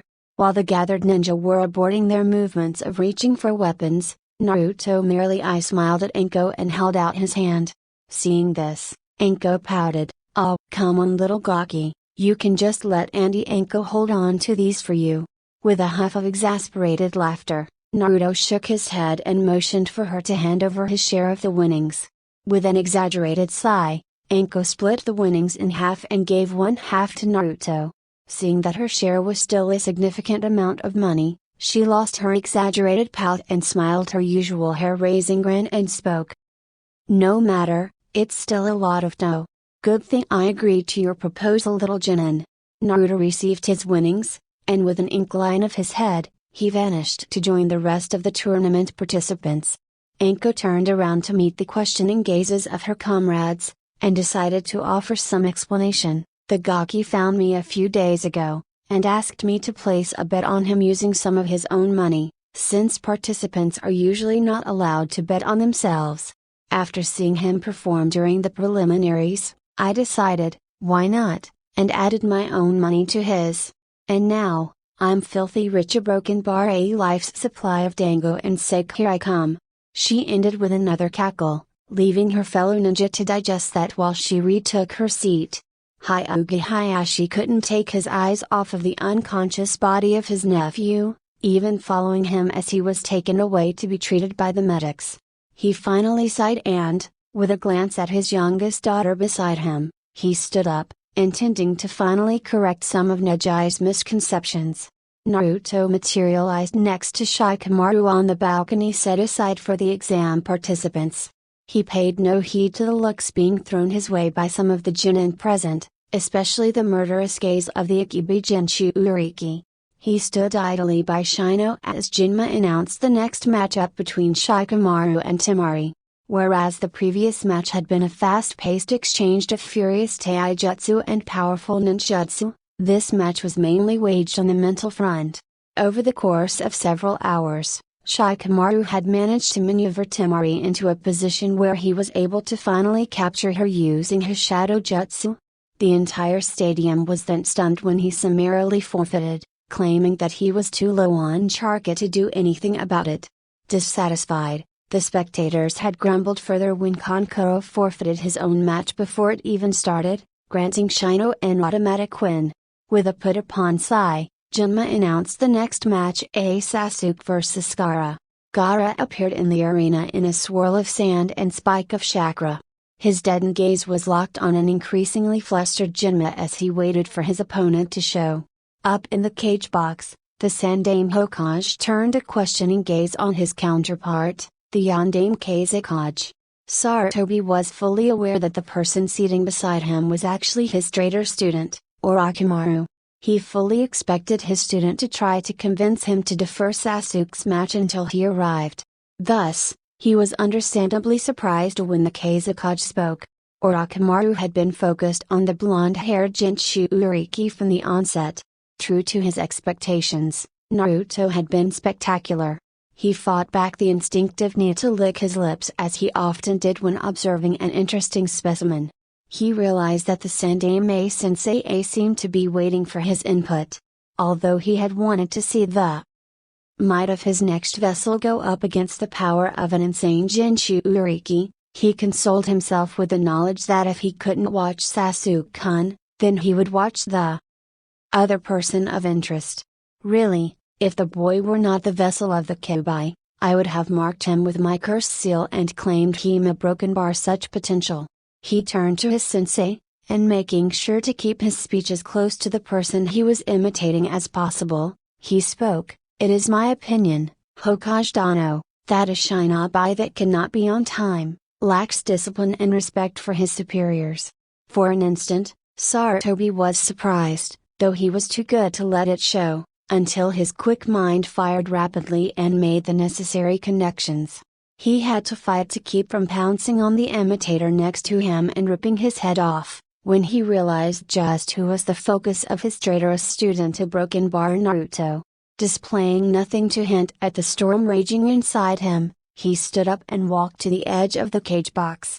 His sheer presence easily commanded the attention of the entire stadium, and as he spoke, his even tone effortlessly carried to all ears present. When a shinobi fails to show up for such an important event, he displays an appalling lack of discipline, a terrible flaw in character. He disrespects those who have come to see him, those who are his comrades, and above all, he disrespects his cage. Thus, Uchiha Sasuke will be disqualified and struck off from the list of those being considered for promotion during these Chunin selection exams. The crowd was subdued by the ancient legend's solemn tone, many of them finding themselves unable to argue with his reasoning. The more vocal sycophants amongst the Konoha population were silenced by the numerous nodding heads around them, their intended objections stifled before they could be made. With a respectful nod to his Hokage, Jinma turned back to the stadium and announced, "Next match, Sabaka no Gaara vs Uzumaki Naruto." At those words, Naruto materialized out of the air, right next to Jinma, causing him to twitch minutely. Naruto's cool blue gaze was focused on the insane Ikibi Jinchuriki, who was giving him a deranged grin in return. Jinma, sensing the imminent bloodshed about to occur, started the match and promptly hightailed it out of there. The spectators held their breaths in anticipation as the two juggernauts faced off. Most of the civilians present were unaware of Gaara's reputation, but even they were able to sense the bloodlust coming off of him in waves. Up in the stands, the gathered ninja were feeling anxious, though it was harder to read in the Jounin.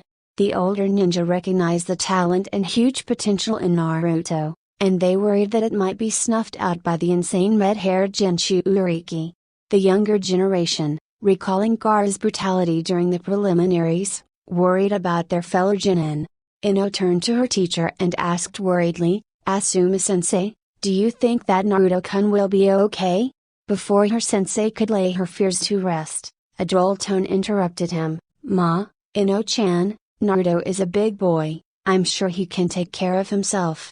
The gathered people flinched in slight surprise at the sudden appearance of the newcomer.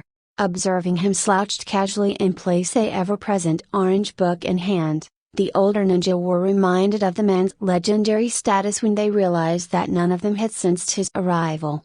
Asuma exchanged a knowing look with him when he noticed the absence of the Uchiha heir. At the start of the month-long intermission between events, the Hokage and his top ninja had gathered to discuss the issue of the presence of his traitorous student. With the additional input of Naruto's report concerning his own encounter with the Snake Sannin, they came up with a plan. Shikaku easily deduced that Orochimaru's interests lay in the Uchiha heir. With that in mind, they proceeded as follows. They sent off Sasuke with the copy Shinobi to a secret training ground under the guise of one-on-one training. There, Kakashi, as well as a hidden Anbu squad, would watch over Sasuke and prevent any preemptive attempts to capture him. Then during the finals, Kakashi would delay his student, causing him to be late to his match. They believed that any signal for an impending invasion would occur during the young Genin's match. As such, they intended to force Orochimaru's hand by creating a scenario in which Sasuke would get disqualified. He could be easily raised to Chunin status later, if he was deemed ready. In the event that Orochimaru did not jump the gun, Sasuke would still be kept away from him. They had decided that Sasuke wasn't so effective a ninja that his absence from the invasion would cripple their defenses. It was a win-win situation either way. Presently, Sasuke was kept unconscious in a hidden room, known only to a handful of people and out of reach of any of Orochimaru's agents. Sakura was quick to note Sasuke's absence and immediately inquired after him. Kakashi noticed that the question had also garnered the attention of the nearby people not in the know. He merely smiled and replied in a disarming voice, "Well, he heard of his disqualification on the way here, and so he left to brood by himself." No one, who wasn't privy to the truth, even suspected that he was lying. He was too good to get caught. Back on the field, Gaara was getting impatient. He had been looking forward to spilling some of Naruto's blood, and he was glad that he didn't have to be delayed by fighting a weakling like Uchiha Sasuke. Deciding to make the first move, his right eye twitched. Abruptly, the cork in his gourd exploded out of its position in the mouth, rocketing towards Naruto's head. It tore through the space previously occupied by his face. Naruto vanished from his position and the ground where he had been standing suddenly cratered from the force of his push-off. Before Gaara's eyes could widen at his phenomenal speed, Naruto was already spinning in the air in front of his face, his leg on a course to plow into the side of his head. An insane smile suddenly flitted across Gaara's face as his sand, moving noticeably faster than it had during the preliminaries, was suddenly there to intercept Naruto's foot. Formed into vicious spikes intended to mangle his leg. Gaara's eyes widened as Naruto's foot passed through the sand like a ghost, the obstacle causing his form after image to waver and disappear. His eyes then widened further, now from pain, when his body registered the arm planted in his gut. The silence, brought on by the sudden explosive start to the much-anticipated match, allowed everyone to hear the cracking sound caused by the spiderweb cracks forming on Gaara's Sin armor. Gaara's body was stopped from flying away by a hand suddenly grasping one of the straps that secured his gourd to his back. He was dragged back in to receive an uppercut to his jaw, which succeeded in launching him feet into the air, a broken bar and away from the sand on the floor. His eyes, involuntarily closed after the blow, opened only to meet the fierce blue gaze of his opponent. In a few heartbeats, he took in the scene before him. He was suspended in midair, his body upright. Naruto was suspended above him, his body pointing downwards with his hands by his side. Naruto's legs were drawn in, as though he were about to launch off a surface. Upright, with its own feet placed against Naruto's own, a clone was squatting, suspended in midair as well. Across the stadium, eyes widened in anticipation as their owners took in and understood what was about to happen. In an explosive burst, the two Narutos straightened out their legs, causing the original to be propelled towards Gaara at blurring speeds. Blue lightning suddenly erupted around his body, moments before he plowed into Gaara. His voice somehow managed to cut through the sound of crackling lightning and Gaara's scream of pain. Raiton, Bruzai, lightning release, falling star. The two falling figures impacted powerfully with the floor, kicking up a huge cloud of dust and causing a huge booming sound. When the dust cleared, the spectators cheered as they saw a massive crater, with Gaara lying in the bottom. Naruto stood beside his down body, impassively looking down at him. Thus, he was completely prepared when Gaara retaliated. Naruto smoothly ducked as a spike of sand tore through the air above his crouching form. He then pulled off a series of acrobatic maneuvers to avoid the numerous arms of sand trying to capture him. His evasion finally took him far enough away from Gaara that he was able to get back to his feet, and make his way out of the crater. Once the sand stopped crushing him, Naruto and everyone else watching focused on Gaara's figure. Gaara's head was down, his hair creating a shadow that concealed his eyes. It began subtly, but eventually everyone noticed that his shoulders were shaking. Suddenly he threw his head back and howled in mad laughter. Many in the audience shivered at the sheer amount of monster contained in Gaara's voice, all of them descending into silence at the new development. When his laughter tapered off, he brought his head back down, allowing Naruto and those in his field of vision to see his eyes. His pupils were gold and his sclera black. The more sensitive ninja easily picked up the strong undertones of demon ki in his rising chakra. Gaara's chakra output eventually stopped rising, leveling off at slightly above cage levels. He gained a manic smile to match his just concluded laughter and spoke in a voice just oozing with murder, "That's it, Uzumaki Naruto. Make me feel alive." The end of his declaration was shouted out with his arms and face raised to the skies, as though in supplication. And the battlefield responded. Numerous spectators drew back in fear as mind-boggling amounts of sand rose up from behind Gaara. Gallons and gallons of sand piled up into a wave that was 20 feet tall, casting both Gaara and Naruto into shadow. Naruto was already moving before Gaara's arms had come down. Before the suddenly approaching wave hit the floor, it broke up into countless ropes of sand that snaked through the air, approaching Naruto's dodging form, intending to capture and crush him. Gaara's arms moved in motion with the advancing the streams of sand, directing them towards his elusive foe. Naruto kept on dodging and weaving through the questing arms of sand. He was completely aware of the fact that Gaara was not just mindlessly chasing after him, and he fought to keep a smirk off his face. Up in the stands, the genin were at the edge of their seats, constantly fearing for their comrades' well-being. The adult ninja were completely focused on the two battling genin. Even Kakashi's book was put away for the time being. Kakashi was the first to see what Naruto had long since known, causing him to take an unconscious step forward in rising horror. The others around him frowned at his suddenly pale face, only focusing back on the match when they heard his hoarsely whispered words, "No, a broken bar, shit, a broken bar, it's a trap." Now that it was pointed out to them, they saw what it was that had bothered Kakashi. Gaara had been attacking Naruto, making it seem as though he was just mindlessly seeking his death. However, he had been leading Naruto towards a certain part of the arena, maneuvering him in such a way that only an outsider, watching on, could have noticed. Once Naruto landed in the designated place, the trap was sprung. Naruto froze as he registered the incoming sand, from all around him. The sand arms that he had dodged had gone past him to approach from behind him and above him. In addition to the sand coming from his front, he was basically at the center of a rapidly shrinking hemisphere of sand, with no way out. The spectators, even the two present cages, all leaned forward in anxiety and, for some, anticipation as they watched the impending demise of the blonde-haired genin. Gaara was nearly salivating in heady anticipation as he watched his sand get closer to the stationary figure of his enemy. With the entire stadium watching on, Naruto finally showed an expression on his previously disinterested face. He smiled. Before anyone could make heads or tails of Naruto's odd reaction, he acted. Across the audience, pale pupilless lavender eyes widened in stunned disbelief as Naruto lowered his stance while raising his arms to chest height, many of their owners easily recognizing the stance for what it was. Numerous jaws then dropped when Naruto solemnly intoned, "Raton, Hakuzukaten, lightning release, 8 trigrams palms heavenly rotation."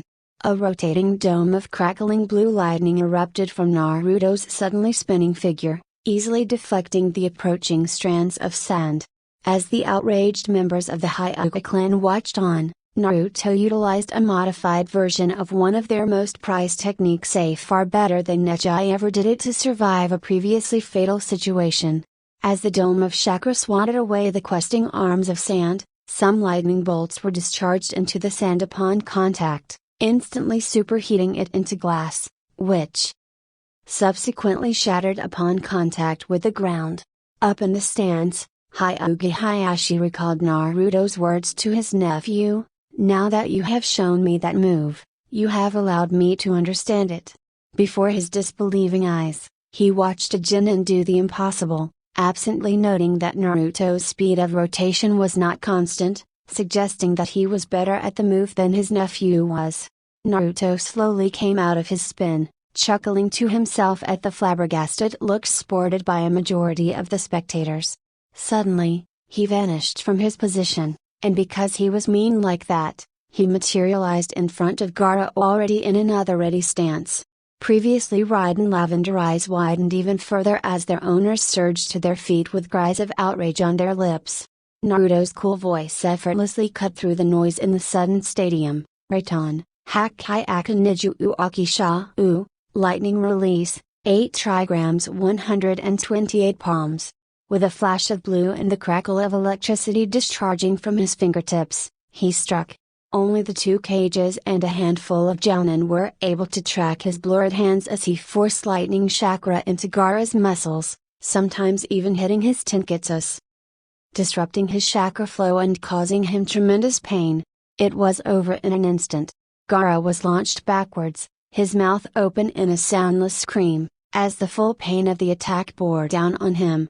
He crashed into the floor in a twitching heap, while around the combatants, previously airborne sand collapsed limply without any chakra to support it. The entire stadium was silent.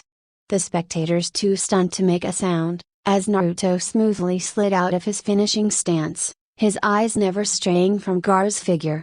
In a swirl of leaves, Jinmo was suddenly standing beside Naruto, his eyes similarly locked on Gaara's prone form. His hand came up to point at Naruto as he took a deep breath to announce the end of the match. It never came. Gaara suddenly arched upwards from the floor. His mouth opened and he roared.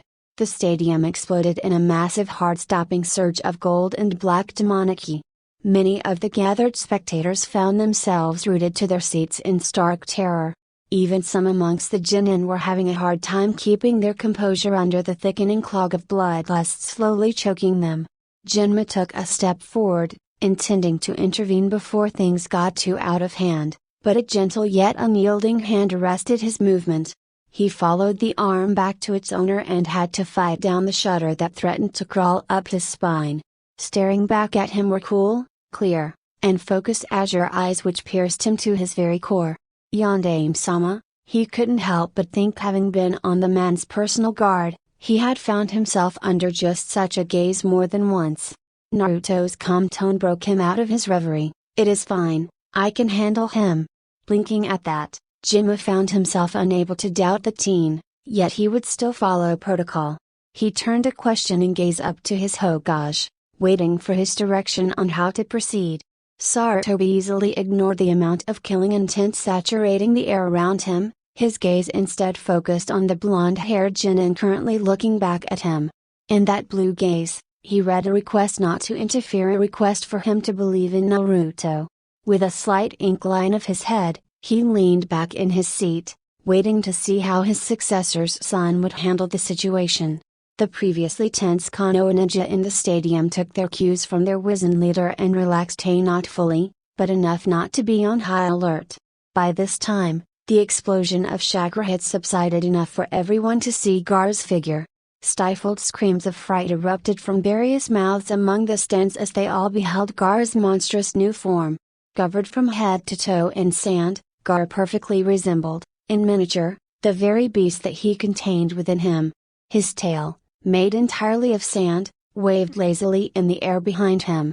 His eyes contained a greater amount of madness than they had before, yet in them, Naruto saw something that managed to surprise him. Gaara was still in control. It seemed like this incarnation of Gaara was one of the rare ones who had full control of their tenets chakra. Of course, being only one tail worth of demonic chakra, it was made somewhat easier to control. I circumflex inverted exclamation mark browse just in community forum betas story search anime, manga, /anime / I circumflex, Naruto, /anime / Naruto / I circumflex inverted exclamation mark F plus I circumflex inverted exclamation mark F, I circumflex inverted exclamation mark F I circumflex inverted exclamation mark Sadilla I circumflex inverted exclamation mark I circumflex inverted exclamation mark S. Naruto's acute hearing suddenly picked up nearly silent laughter coming from Gaara. It slowly rose in volume until the entire stadium was ringing with sheer insanity-made sound. Gaara howled like a mad animal, nothing but seething bloodlust in his voice. At this point, even the Chunin among the audience had paled in rising terror. Finally, Gaara's malevolent chakra stabilized and Wind Ninja took a measure of it, then the Jounin amongst them lost their color as well.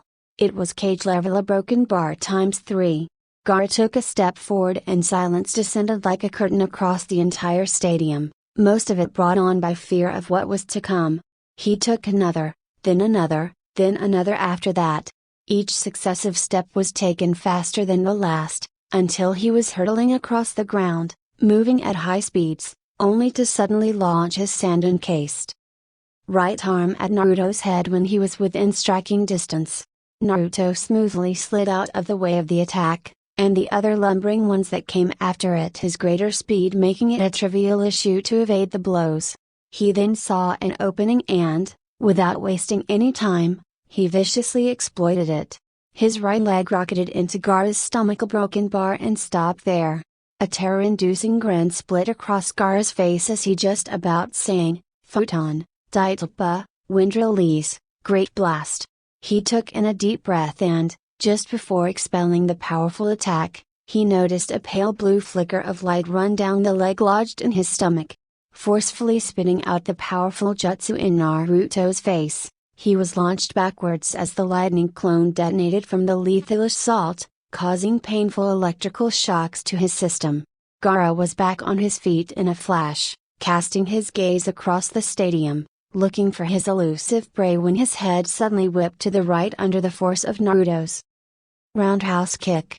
Before he could recover from that, he felt another vicious kick connect with his head, propelling him towards the wall of the stadium. He never made it. With a ground-shaking boom, a cloud of dust was kicked up, obscuring the two combatants from view. When it cleared, someone whistled as the scene revealed Naruto standing on Gaara's head, having obviously just stomped on him, both located within a respectably sized crater. Naruto leapt off of Gaara's prone figure and landed at the mouth of the hole in the ground. Slowly, Gaara got back to his feet with sand rising from the ground to patch up whatever damages he had sustained so far. The spectators roared in approval at the action-packed match, many of them forgetting the fear that had previously gripped them. Gaara slowly spun to lock eyes with Naruto's stationary figure. He opened his mouth and the voice that issued out of it had the undertones of things that go bump in the night. Uzumaki Naruto, a broken bar mother will have your blood. With that simple statement, he slammed his fists into the ground at his feet. It began slowly. Eventually, even the civilians picked up on the rumbling sound of moving earth, and before any of them could ask what the cause of the sound was, it revealed itself. Half of the entire battlefield exploded upwards into a mind-blowing towering wave of sand. It climbed higher and higher until its very shadow extended beyond the stands, casting them into partial darkness. Eyes widened in disbelieving horror, most of the people watching pushed back in their seats, as far as they could go, all to get away from the terror-inducing sight before them. Through all the panic permeating the air, Naruto evenly looked back at Gaara, his unbothered gaze aggravating the mad Jinchuriki even more. With a bloodthirsty roar, Gaara flung his arms forward and the dance began. Right off the bat, Naruto noticed that the sands were moving significantly faster than they previously had. In fact, They seemed to be moving faster than his raw speed at his level. Not yet willing to remove one level of his custom limiter, he pushed his body to the limit, utilizing all that his long life had taught him to dodge and weave through the perilous arms of sand. Gaara, having long since emerged from the hole in the ground, watched with an ever-widening grin on his face as his opponent was hard-pressed to survive his onslaught. He abruptly forced more chakra into the sand he was controlling, and then with a burst of speed, one of the arms racing towards Naruto surged forward, faster than before. To Gaara, and some of the people watching, it seemed as though the world had stopped. Naruto had sensed the approaching sand and moved his head out of the way of the suddenly faster tendril, but he was not fast enough. A thin line of blood appeared on his left cheek, the sand having effortlessly sliced through his face mask to get to the skin beneath it. In the stands, Sakura, and even Kakashi, leaned forward in the disbelief. In the arena, Gaara's pupils dilated so wide that his eyes were now completely gold-colored. Before anyone could react to the new development, his chakra spiked powerfully as Shukaku's own bloodlust joined with and heightened his own, at the sight of bleeding prey. With the spectators watching on, the sand surged forward a broken bar too fast. Naruto curled, jumped and twisted as hard as he could, but even he knew that at his level, he was only delaying the inevitable. He pulled out maneuvers that he had learned as a taijutsu master in his past lives. He even resorted to jumping off nearby strands of sand, to escape certain death. It wasn't enough. He knew that he was going to get caught, and when it did finally happen, to those who cared for the blonde-haired genin, it was like watching a train wreck. Naruto jumped back to avoid sand that had suddenly dove towards him. He landed and prepared to leap again, when he noticed Gaara's triumphant grin. He immediately cast his senses out and his eyes widened when he realized the trap that he had just landed in. He forced chakra to his legs in preparation for an evasive maneuver, but it was already too late. The sand at his feet, filled with Gaara's chakra, suddenly shifted. For an instant, Naruto was off balance. It was long enough.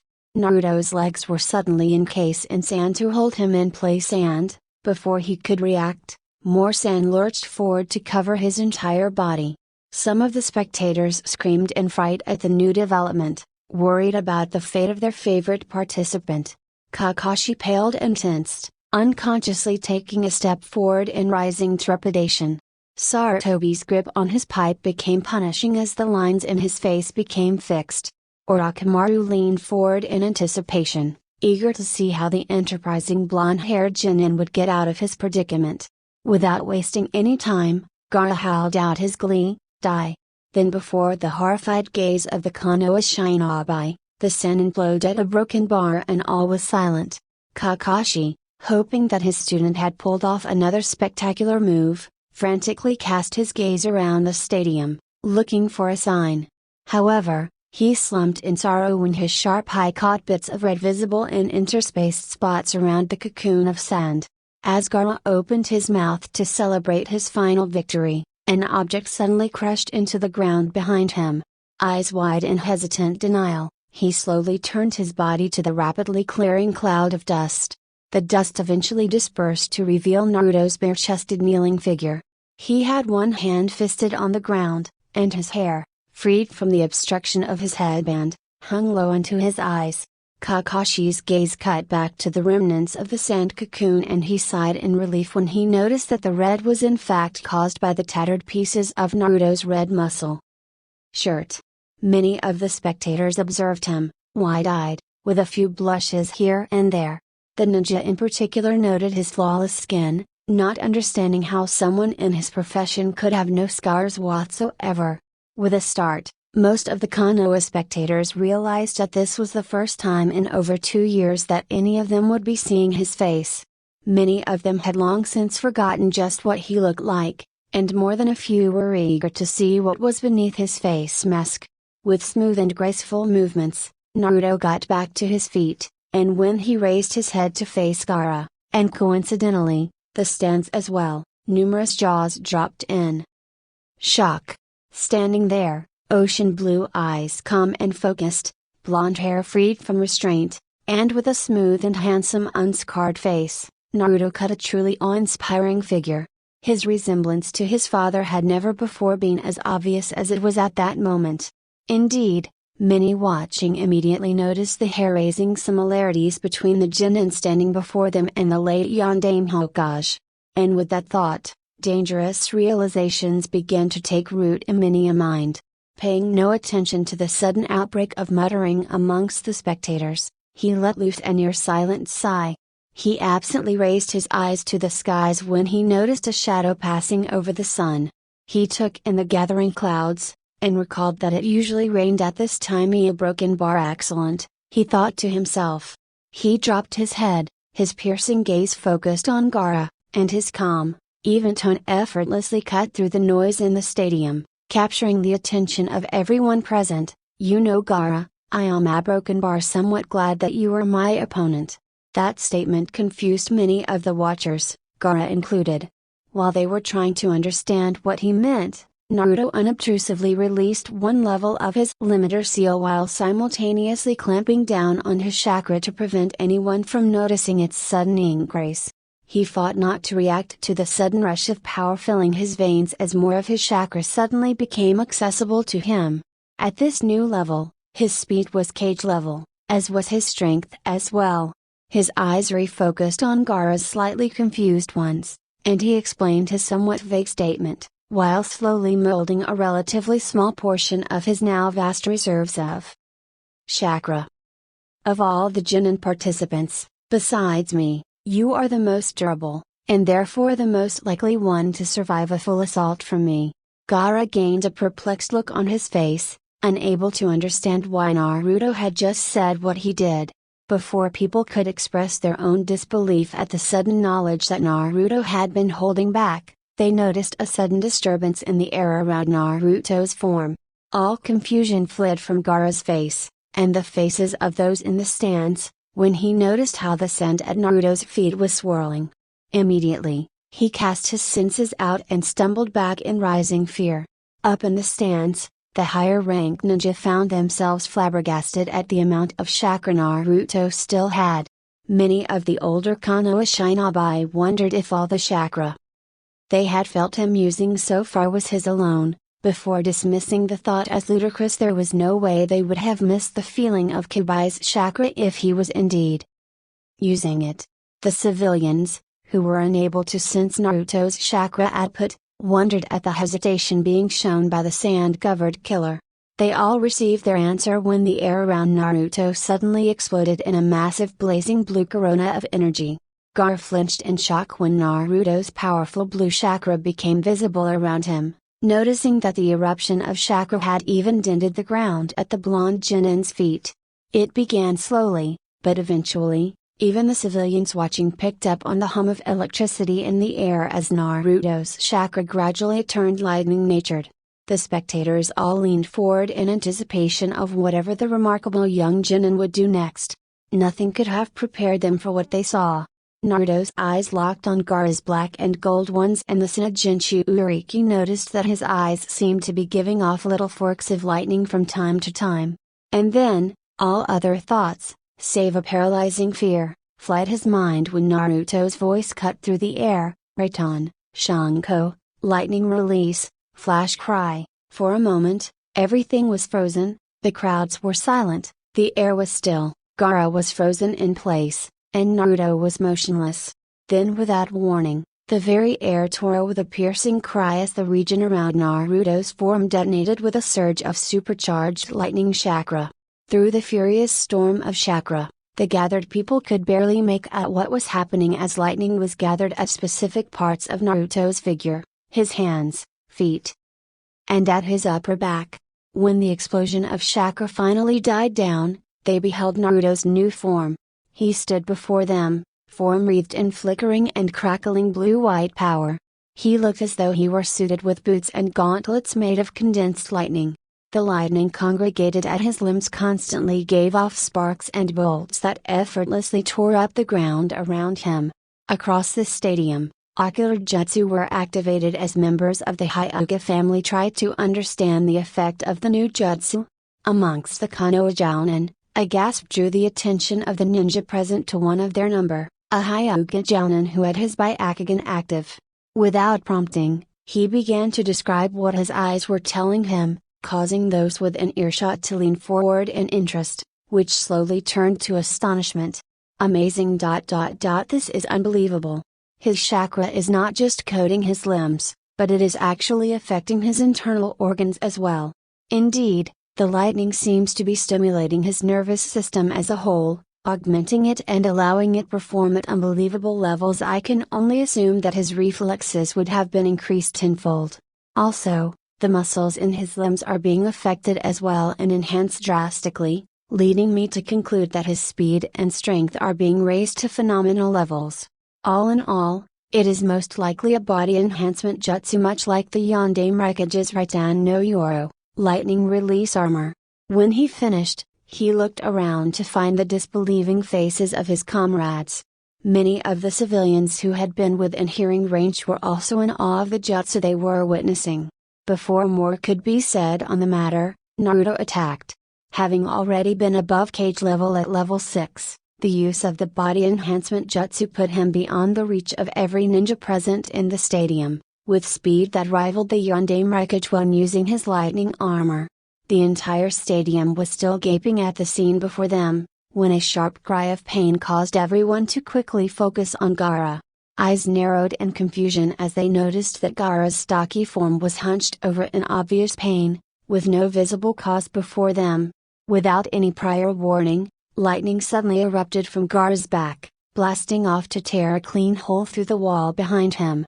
Breath locked in his throat from the mind-numbing pain of having a powerful bolt of lightning pass clean through him as well as from the mighty impact to his stomach, Gaara's back arched, his head thrown backwards, a mouth open to scream just before he was abruptly blasted away with a boom of sound as he received a punishing roundhouse kick to his face. His rapid flight was painfully halted by an unrelenting elbow to his back, before he was forcibly returned the way he came by a follow-up punch. The gathered watchers swiveled their heads in confusion, trying in vain to catch sight of the person that was attacking Gaara. Naruto still stood in his spot, gazing forward impassively.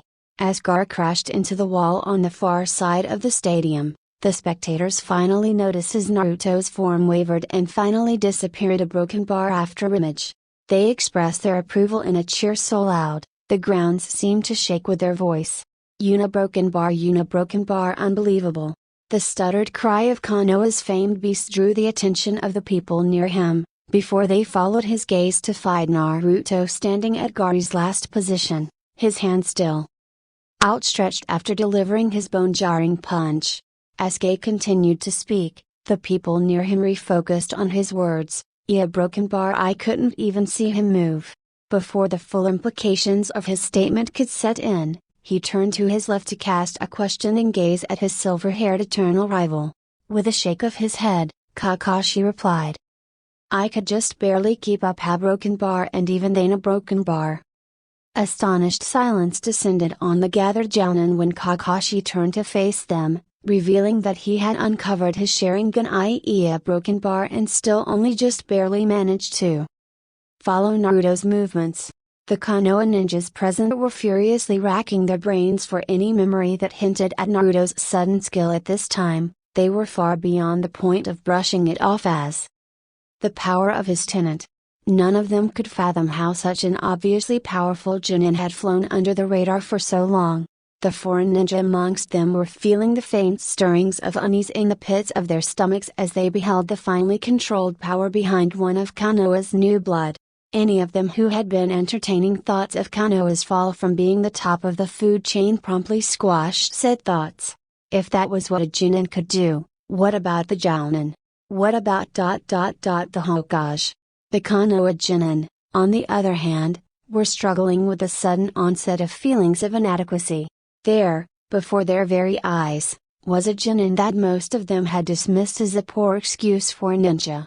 None of them could understand how they had never noticed any improvement in Naruto over the years that they had known him. None of them had any warning to prepare them for their suddenly too powerful age mate. Sarutobi relaxed back in his chair, and set about refilling his pipe. He shook his head as he marveled at the amazing skill being shown by his successor's legacy.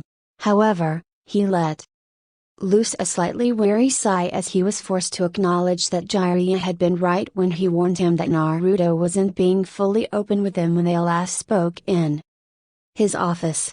Still, he thought to himself, for all that he has been through, the young lad is due his own secrets. Orochimaru had to force down the shudders of near ecstasy that threatened to rack his body. He was however unable to stifle the reflexive urge to lick his lips as he trained his gaze on the glowing form of Uzumaki Naruto. His mind had been made up from the moment he saw Namikaze's brat utilize the Hyuga defensive jutsu broken bar. He would have the Chunin for study. The display before him just roused his enthusiasm to greater heights. Still, he mastered his rising anticipation. It was not yet time to act. The attention of the spectators was dragged back to the rapidly escalating match as they heard the pained grunting of Gaara. Gaara finally managed to peel himself off of the wall and he swayed on his feet as Shukakusugi worked furiously to heal the damage he had just sustained. Once he felt his injuries vanish, he turned his baleful gaze onto his enemy. Gritting his teeth at the calm and unbothered look directed back at him, he furiously flung his arms out at Naruto. Mind-boggling amounts of sand surged forward once more at Gaara's gesture, suddenly bearing down on Naruto's position. With a small and amused smile, Naruto vanished from where he was standing. Without warning, save for Naruto's sudden absence, Gaara was booted forward by a kick to his back. He landed in the middle of the battlefield, and quickly got back to his feet, his thick sand-coated arms already weaving through the air as he directed numerous strands of sand, trying to capture Naruto.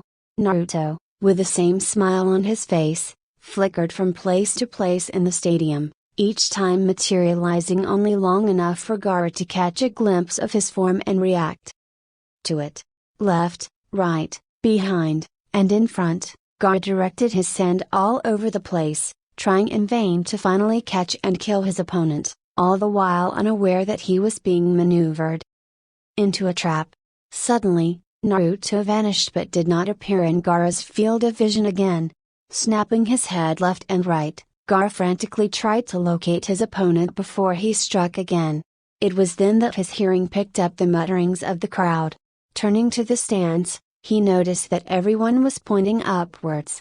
With great reluctance, and no small amount of fear, he looked up to find, suspended in the air above him, what looked to be a large ceiling script made out of lightning.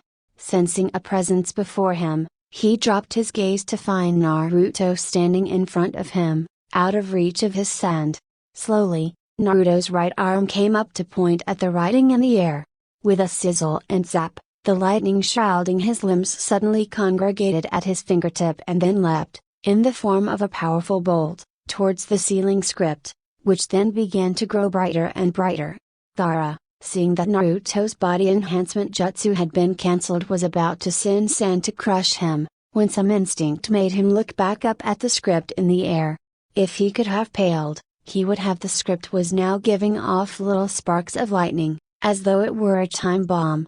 With a flash of cold fear down his spine, he abruptly remembered Naruto's fight with Neji and the seemingly harmless lightning bird. Furiously he reached for the numerous strands of sand around the battlefield, and that was when he realized what Naruto's real intentions had been.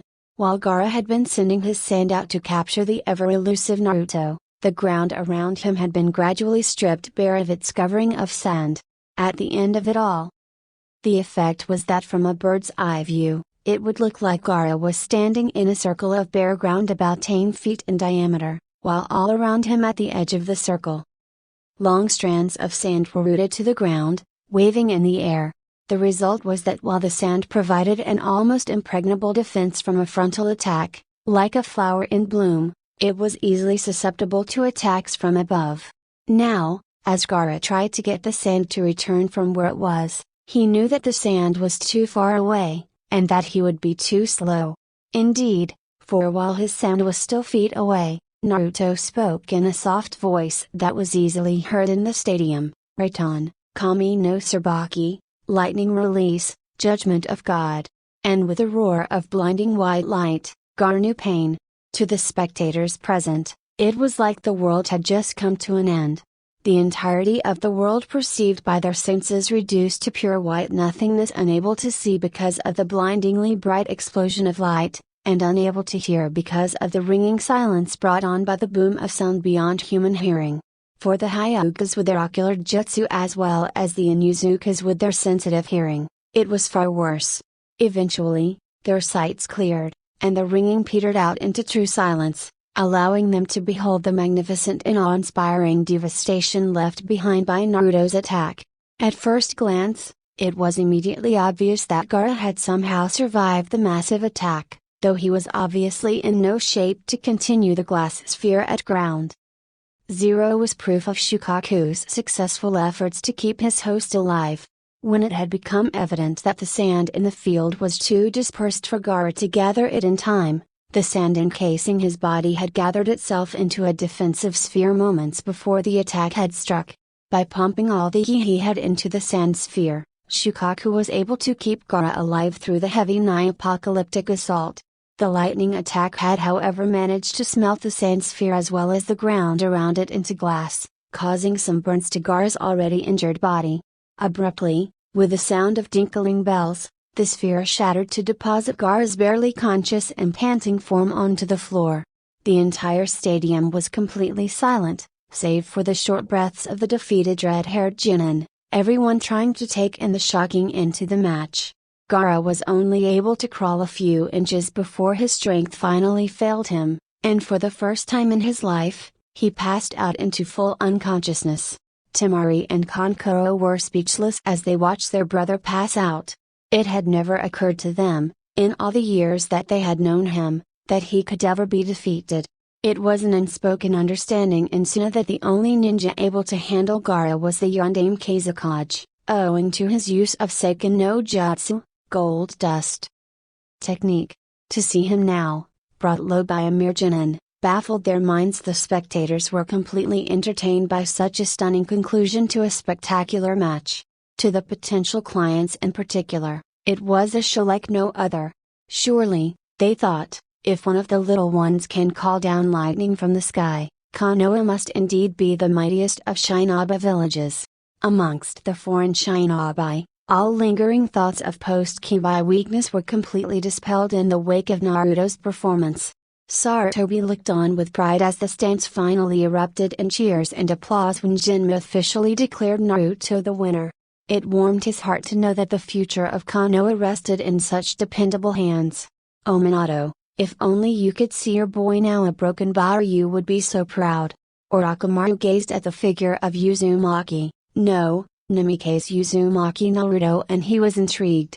At the start of the match he had focused on the blonde-haired child because he seemed to be a riddle, and ever the scientist, Orochimaru had wanted to figure him out. Who was this Genin that would dare to stand against Orochimaru the snake charmer, and live to tell the tale? He had wanted to see just how much of the Yondaime's genius had bred true, and he was not disappointed. Yet, now that his haze of distracting glee had passed, he allowed himself to recognize the danger that such a powerful young Genin posed to him, especially if he was this powerful at such a young age. Despite his desire to see what heights the child could attain, he knew that if he couldn't have him, then no one must be allowed to either. The pride shining in Kakashi's low Nia Sharingan having been hastily covered up when Naruto's last attack had been launched was unmistakable. It was somewhat subdued by the knowledge that he had not played major part in the growth of his sensei's son, but he consoled himself with the promise to do better in the future. Still, despite his misgivings and feelings of failure, he was proud of his student, and pseudo little brother, and he knew that his sensei would have been as well. The members of the Konoha population present in the stadium found their long-held beliefs under heavy attack. The child that they had long since tried to put down had grown and flourished into a phenomenal ninja, a legend in the making. Their feelings of shame and regret were further worsened by the chilling resemblance the boy bore to their much-beloved deceased Yondaime Hokage. The knowledge of that resemblance, in addition to the blazing speed that the young Genin had just displayed, caused many of them to find themselves beginning to draw conclusions about the child's heritage. Still, even without the possibility of the Kibajin Uriki being the Hokage's son. The enthusiastic cheering of the foreigners around them told them quite clearly that they had misjudged the Genin, and that in doing so, they had betrayed the ideal that Senju Hashirama had fought to create, the very will of fire that Namikaze Minato had given his life for. Naruto calmly observed the cheering crowd before him, listening to their shouted praises, and in some cases, marriage proposals, smothering a huff of amused laughter at that last bit. His senses suddenly warned him of an approaching chakra signature, causing him to turn his gaze to the space in front of Gaara's prone figure, just in time for Temari and Kankuro to materialize out of their shunshin. The two Saijinin promptly froze when they noticed the cool scrutiny of the blonde-haired Konoha Genin, completely afraid to make a move lest he decide to harm them. Without taking his eyes off the two, Naruto probed the chakra available to him at level 6.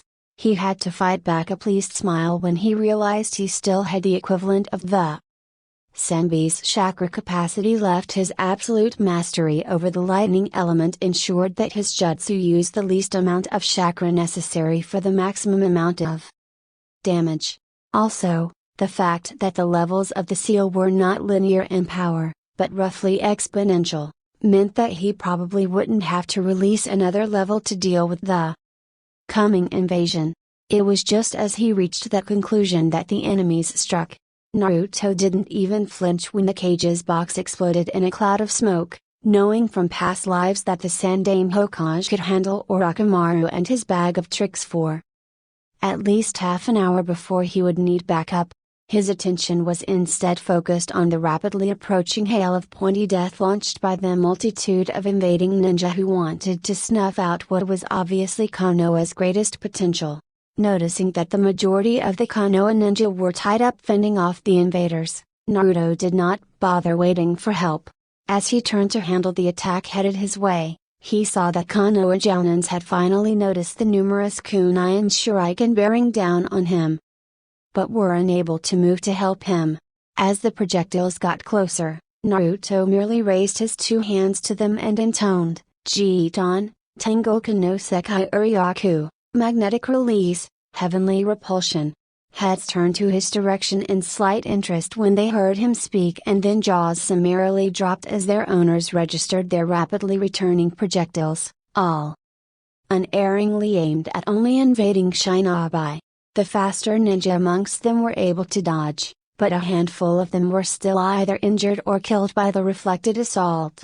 Before the ninja could adjust to Naruto's baffling act, he went and pulled another one, bringing up a single-handed ram seal, while also unsealing his ninjato from a previously invisible tattoo on his arm. He molded half of the chakra he currently possessed and then clearly stated, Tajuta Kage Bunshin no Jutsu, multiple shadow clone technique. Across the grounds, some enemy ninjas paled in disbelieving horror as 200 solid replicas of the shirtless Genin materialized without sound or smoke in the center of the stadium, all armed with the same sword. Naruto gave a satisfied nod when his senses revealed that each of the clones had high Jounin level reserves. As if the sudden arrival of backup was not enough, the clones formed a hand seal in eerie synchronization and spoke with one voice, Shanko, flash cry. A third of the invading forces present in the stadium died in the first few seconds before the light given off by the jutsu had faded. Of those that were left, all the Chunin perished in the next 10 seconds, while only 30 clones were forcefully dispersed, and all by Jounins as they slew the Chunins around them. Now, of the 600 enemy ninja present in the stands, only about 150 remained. Some of the more cowardly ninja surrendered once they saw the rapid decrease in their numbers, and they were knocked out and taken away to a makeshift prison in the meantime. The others were ruthlessly cut down by the relatively more numerous Konoha ninja amongst them. All in all, it had taken under 10 minutes from start to finish for the stadium to be brought under control, with only a handful of Konoha ninjas dead 3 minutes after Naruto's clones had joined the fray. The fighting done for now, the ninjas turned to watch as the numerous blondes all turned in unison to face the original, who was still standing in the center of the stadium. To those watching, it seemed as though Naruto merely nodded at his clones before they all suddenly took off into the rest of the village, no doubt to help fight off the intruders there. However, he had actually transmitted instructions to them to go and handle the rest of the intruders, focusing their efforts on the academy, the shelters and the hospital. In the confusion brought on by the sudden attack, Temari and Kankuro had taken the chance to collect Gaara and flee the stadium, heading into the forest via a hole that Naruto had put in the wall.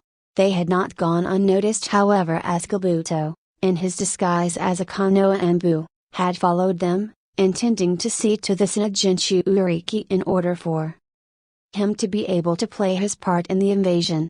With a foreboding smirk on his face, he realized that he would probably have to inject his master's trial drug into him to stimulate the regeneration of his tenant's chakra.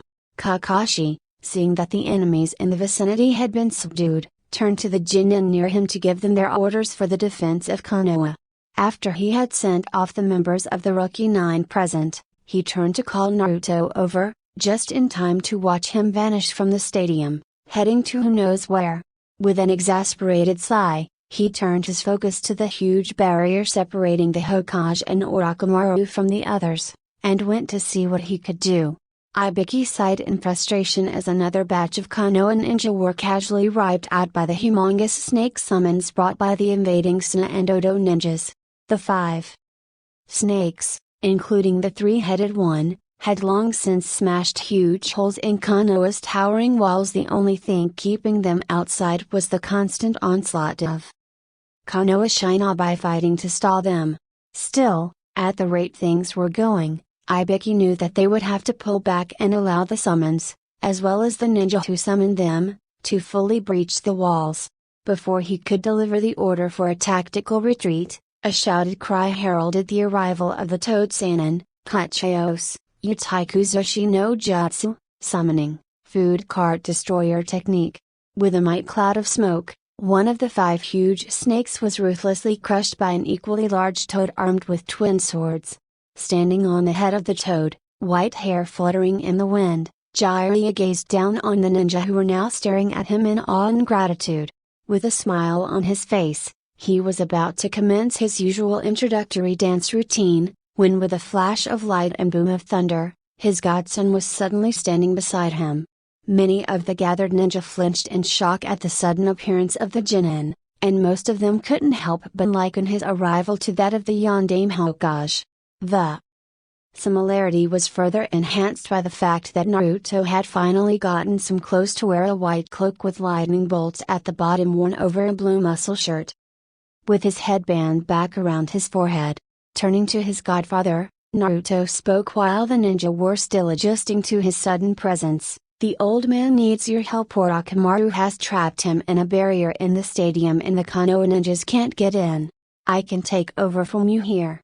Giving his godson an assessing look, Jiraiya, to the consternation of the Konoha ninja who had been waiting for him, gave Naruto a nod and turned to leap towards the stadium.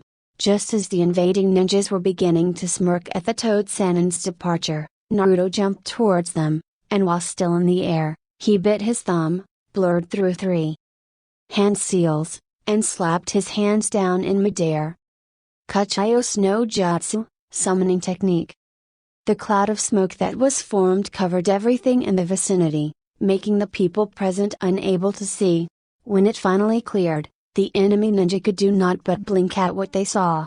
Naruto stood on the head of the toad, which a few Konoha Jounins identified as the master swordsman of the Toad clan, Gamahiro, while around him were Gamaken and 2 other equally huge toads. While the ninja were taking in the arrivals of the toads, a buzz of sound heralded the sudden arrival of 10 of Naruto's clones, all clad in lightning and all wielding a sword crackling with lightning chakra.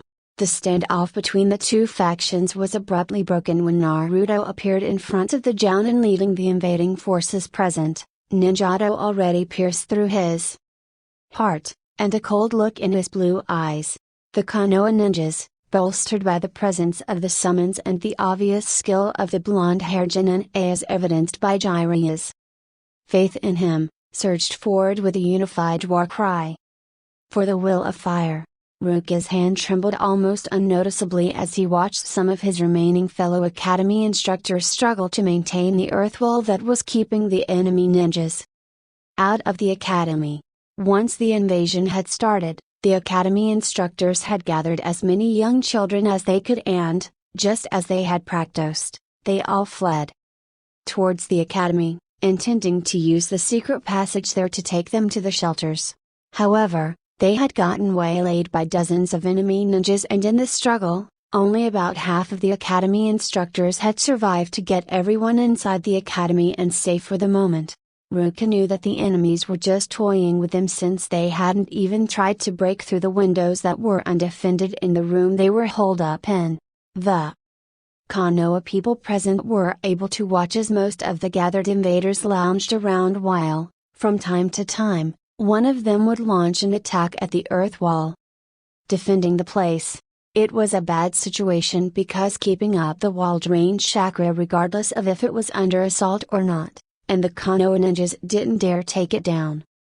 Even if no one was attacking it, since they couldn't guarantee that they could bring it back up fast enough. Some of the children whimpered as one of the three chunin holding the walls slumped over in chakra exhaustion. The other two, now fronting more of the chakra cost, wouldn't last much longer. The 50 or so invaders outside, sensing weakness, slowly began to congregate at the entrance, waiting for the wall to finally fall. Inside the room, the teachers and children watched them approach, when suddenly, with a flash of light and a boom of rolling thunder, there were three blonde-haired shirtless figures kneeling in the midst of the enemies. Ruka only had time to question, "Naruto?" before the three copies of his favorite student were in motion, swinging their lightning-charged ninjatos and scything down the invaders. The enemies, expecting little resistance at the academy, had sent only Junin with a handful of chunin. Against foes that were Jounin level before using a body enhancement jutsu, they were dead in seconds. The children broke out in cheers when they noticed that all the enemies had been taken down, too relieved to actually care about the dead bodies before their eyes. The chunins finally let down the earth wall and collapsed in exhaustion. The three clones entered the academy while deactivating their lightning jutsu, and immediately moved to attend to the injured ninja amongst them, their hands glowing green with the Shaos no Jutsu, mystical palm technique. Around them, children cheered, and Ruka smiled in relief and pride at the blonde-haired ninjas before him. Back at the stadium, the three Naruto clones still present arrived at the barrier on the roof just in time to hear Jiraiya curse, "Damn it! The only way in is to disable the barrier with a counter seal, and that will take too long to make." The smirking form of Tayuya, one of Orochimaru's elite sound ninja, taunted the Konoha shinobi gathered around the huge barrier, unable to do anything from outside, while inside, their Hokage battled against three cages. Jiraiya gritted his teeth as he began to take out sealing supplies to get started on the counter seal, when he noticed three of his godson's clones standing there. The Anbu around him followed his gaze when they sensed the three newcomers and wondered what they were doing there. The clone in the lead exchanged looks with the other two and, with a unified nod, the two beside him each placed one of their hands on him while also forming a ram seal with the other. The hands placed on the lead clone's shoulders began to glow blue, and before any of those present could react, the other two clones transferred all of their remaining chakra to him and smoothly faded out of existence. Now armed with slightly more chakra than he was created with, the lone clone stepped forward to face Tayuya, who couldn't help but spit out, "And just what the fuck do you think you're going to do, huh, shit face?" In response, the clone slowly wove 5 hand seals, and with a chilling finality, he solemnly intoned, "Raidan Kinjutsu, Unanokugatsu, lightning release forbidden technique, demonic puppetry." Tayuya screamed as the clone abruptly hijacked the electrical impulses running along her nervous system, forcibly ripping control of her body from her brain. The ninjas present watched on in something like horror as, against her will, Tayuya's hands separated from the seal they were holding, causing the barrier jutsu to fail. With a flicker and huge surge of chakra, the barrier imploded on itself owing to the sudden imbalance of chakra input. The feedback forced chakra into all 4 Odanin connected to it, instantly killing 3 of them while permanently removing Taeyuya's ability to use chakra and knocking her unconscious. Quickly recovering from their slight surprise at Naruto's technique, the Anbu and Jiraiya prepared to leap to the Hokage's aid once the barrier fully vanished. They noticed that the clone was panting on the floor after releasing the technique, indicating that its chakra costs were massive. The clone watched with gritted teeth, as the barrier faded enough for him to see the Sandaime simultaneously engaging the Shodaime and Orochimaru, while the Nidaime snuck up on him. Noticing that the Hokage was getting tired, and had probably failed to sense the presence of his other teacher, the clone prepared the last of its chakra. Jiraiya's eyes widened as he noticed what the clone had just seen, and it was in that moment that the barrier finally vanished. Even as he was blurring across the distance between them, he knew that he would not make it time. Suddenly, the area around the Nidaime exploded as something slammed into him, allowing the Hokage to finally disengage from his 2 opponents and retreat to the arriving backup. The dust cleared to reveal the damaged body of the Nidaime, smashed into the ground by a lightning-encased clone holding in its down-thrust arm, a swirling ball of blue chakra. With a glance in the direction of the Konoha entourage, the clone finally dispelled having used up all of its chakra in that last move. Determined not to waste the chance that Naruto had given him, the Sandaime Hokage straightened and gathered his chakra around him, suddenly appearing as the Kami no Shinobi of legends. The Toad Sannin stepped up to his right, while to his left, the Copy Ninja and the Green Beast of Konoha took their position, ready to face down their enemies. Before the battle could resume, Jiraiya unsealed a roll of sealing tags and with a nod to the Anbu captain present, tossed it at him knowing his teammates' love for forbidden jutsu. They had planned for just such an occasion. With an unspoken signal, the 2 sides clashed. The original Naruto coolly surveyed the smoking battleground before him. All the snake summons had been dealt with, and he was pleased to note that the toads had sustained minor injuries at worst. With a graceful and respectful bow towards the 5 toads, he allowed them to return to their home on Mount Myabaku. During the course of the battle at the walls, he had been receiving periodic updates from all his clones scattered throughout the village. With the arrival of the Shanko using clones, the Konoha ninjas had been able to summarily defeat and subdue the invaders with minimal casualties. Now, all that were left were negligible pockets of resistance which wouldn't last much longer. With a mental command for his clones to begin tending to the wounded, Naruto vanished in what was rapidly becoming his signature, a flash of blue-white light and the rolling sound of thunder, leaving behind a group of Konoha ninja who would tell of his prowess in the days, weeks, months and years to come. Jiraiya panted next to his teacher as he gathered himself to re-engage with the Shodaime and Orochimaru. The Konoha ninja had caught a lucky break earlier on and, after many powerful exchanges, they had managed to seal up the Nidaime Hokage. With the odds improved in their favor, they had driven Orochimaru and his summoned puppet back, leaving Orochimaru just as run down as they were and damaging the Shodaime numerous times, forcing him to pause at various intervals to regenerate. At this point, Kakashi was barely standing, exhausted from the prolonged use of his Sharingan in such a high-level battle. Gaze muscles were strained to their limit as he fought to keep the Kamen Gate of view open. He had been forced to release 6 of the 8 celestial gates in order to keep up with the monstrous gauge-level ninjas around him. Still, things were not going as well as they could be. The 9 invincibility imparted on the Shodaime by Orochimaru's technique meant that, whereas the Konoha ninja had managed to tire out Orochimaru and even damage the summoned puppet, Hashirama was still as fresh as a daisy, with unlimited chakra to call upon.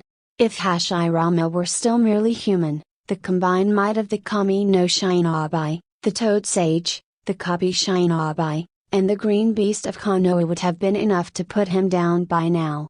However, every time they dealt what would have been a fatal blow, he just shrugged it off and healed himself. Add to that problem the fact that he couldn't run out of chakra like they could, and you get an untenable situation. The sound of palms meeting in a clap drew the attention of the Konoha ninja to find Hashirama about to launch another Makodan attack at them. Sarutobi, knowing that the others could not keep up with such a stalemate for much longer, prepared to sacrifice himself to give them the opening they needed. However, the next event shows that Orochimaru was also tired of the stalemate and intended to bring the battle to a close. Hashirama's dead voice intoned, Makodan Hijutsu, Jukai Koten, would release secret technique, nativity of the world of trees. The ground between the two factions erupted in a mass of rapidly growing trees, all reaching forward to kill the Konoha ninja. Sarutobi and Jiraiya furiously harnessed their flagging chakra to pull off a combination fire jutsu, hoping that it would be enough to check the army-killing attack bearing down on them. They needn't have bothered. With a boom of sound, Naruto's voice suddenly roared through the air, originating from the space in between the Konoha contingent and the approaching trees.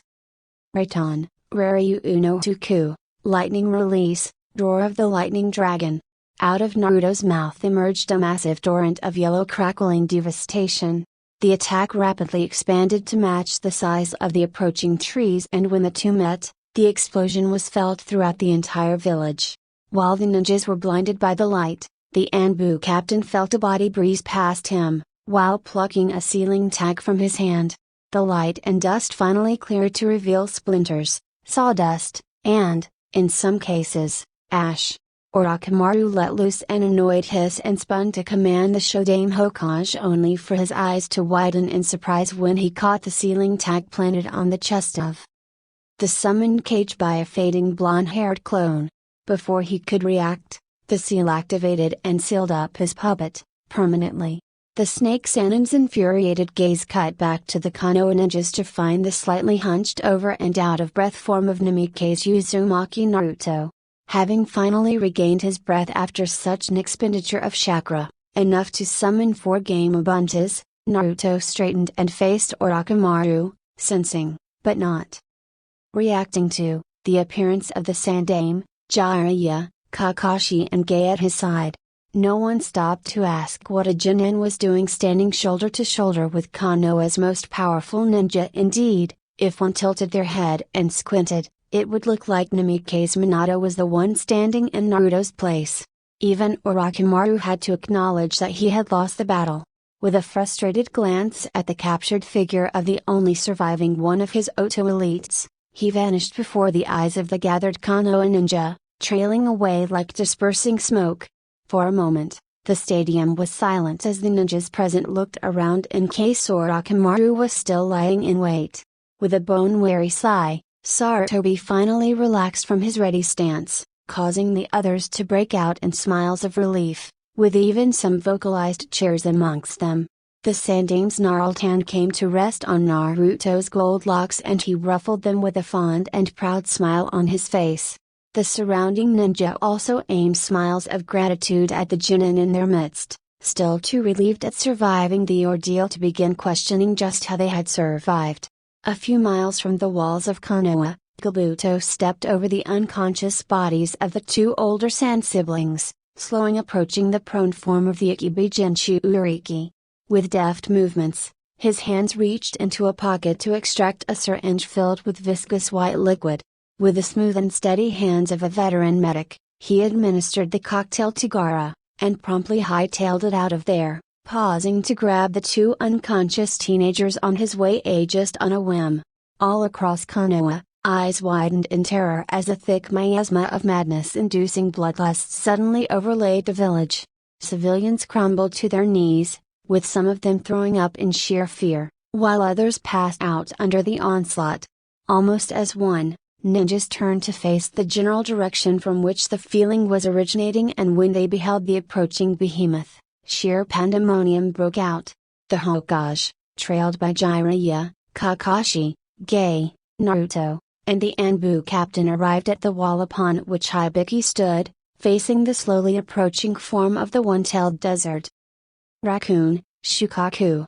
Jiraiya cursed when he realized that his chakra was too low to pull off summoning Game Ubunta, and the hard look in his sensei's eyes told him he was almost out as well. He barely managed not to twitch when, With the buzzing of electricity, numerous blonde clones arrive around them. Counting them, he quickly estimated there to be about 20 clones present, all with their lightning jutsu deactivated. Naruto probed his chakra network and had to fight back a sigh when he realized that he only had about 20% of his chakra left, a broken bar slightly not enough for what he intended to do. Determined not to release another level of his seal, he cast a considering glance at the clones around him and with a nod, he sent a mental command towards them. In unison, 20 hands came up to point towards the original Naruto, while the other 20 formed drum seals. Strands of blue chakra reached from the outstretched hands to connect with the original, and the more sensitive ninja were able to sense the transfer of chakra taking place. Naruto's clones had been fighting for a while and were nowhere near full capacity. Still, they were able to raise his chakra enough to be able to handle the massive working he was about to pull off. As the clones, finally devoid of all chakra, vanished from sight, Naruto turned back to the approaching Ikibi. He cast his gaze upwards and was gratified to note that the clouds had fully gathered and darkened sufficiently. It cost less chakra when he didn't have to set up the proper conditions for his intended jutsu. While the gathered ninja looked on, wondering what Naruto planned to do, he stepped forward to the edge of the wall, and began to mold all the chakra he had left, causing some people to flinch as his body suddenly exploded in a raging blue storm of chakra. Slowly, he bit his thumb and his hands came up to form hand seals. The skies above suddenly darkened further as Naruto's chakra reached out to begin affecting its surroundings, priming the air for the powerful jutsu about to be performed. For lightning began to leap from cloud to cloud as his chakra discharged, sparking off a cascade of electrical eruptions across the skies. Near constant rolling thunder boomed across the heavens as lightning lit up the darkened skies. At this point, eyes were locked on the darkened clouds as their owners felt their hair standing on end on account of the extremely charged air. Even Shikaka had paused in his approach to observe what was happening. Only Sarutobi, Jiraiya, and Kakashi were watching Naruto, and so, they were the only ones who noticed how much strain the technique was putting him under. Suddenly, the chakras surrounding Naruto leapt to the skies as single bolt of lightning, as though it were a signal flare. Then, Naruto spoke in a voice that echoed across the entire village and seemed to speak to the very heavens themselves. And the heavens spoke back. Raitan Kacheos, Raijo, lightning summoning, thunder beast. The very skies trembled with a sudden roar of thunder, and the air exploded with a blinding flash of lightning. Naruto, completely drained of chakra, swayed on the spot and then slowly fell over backwards, a broken bar, into the waiting arms of the Sandaime Hokage. Before his eyes closed, he was able to catch a glimpse of the 300-foot-tall lightning wolf he had summoned bounding towards the figure of the one-tailed demon, and then he knew no more. Thank you for watching.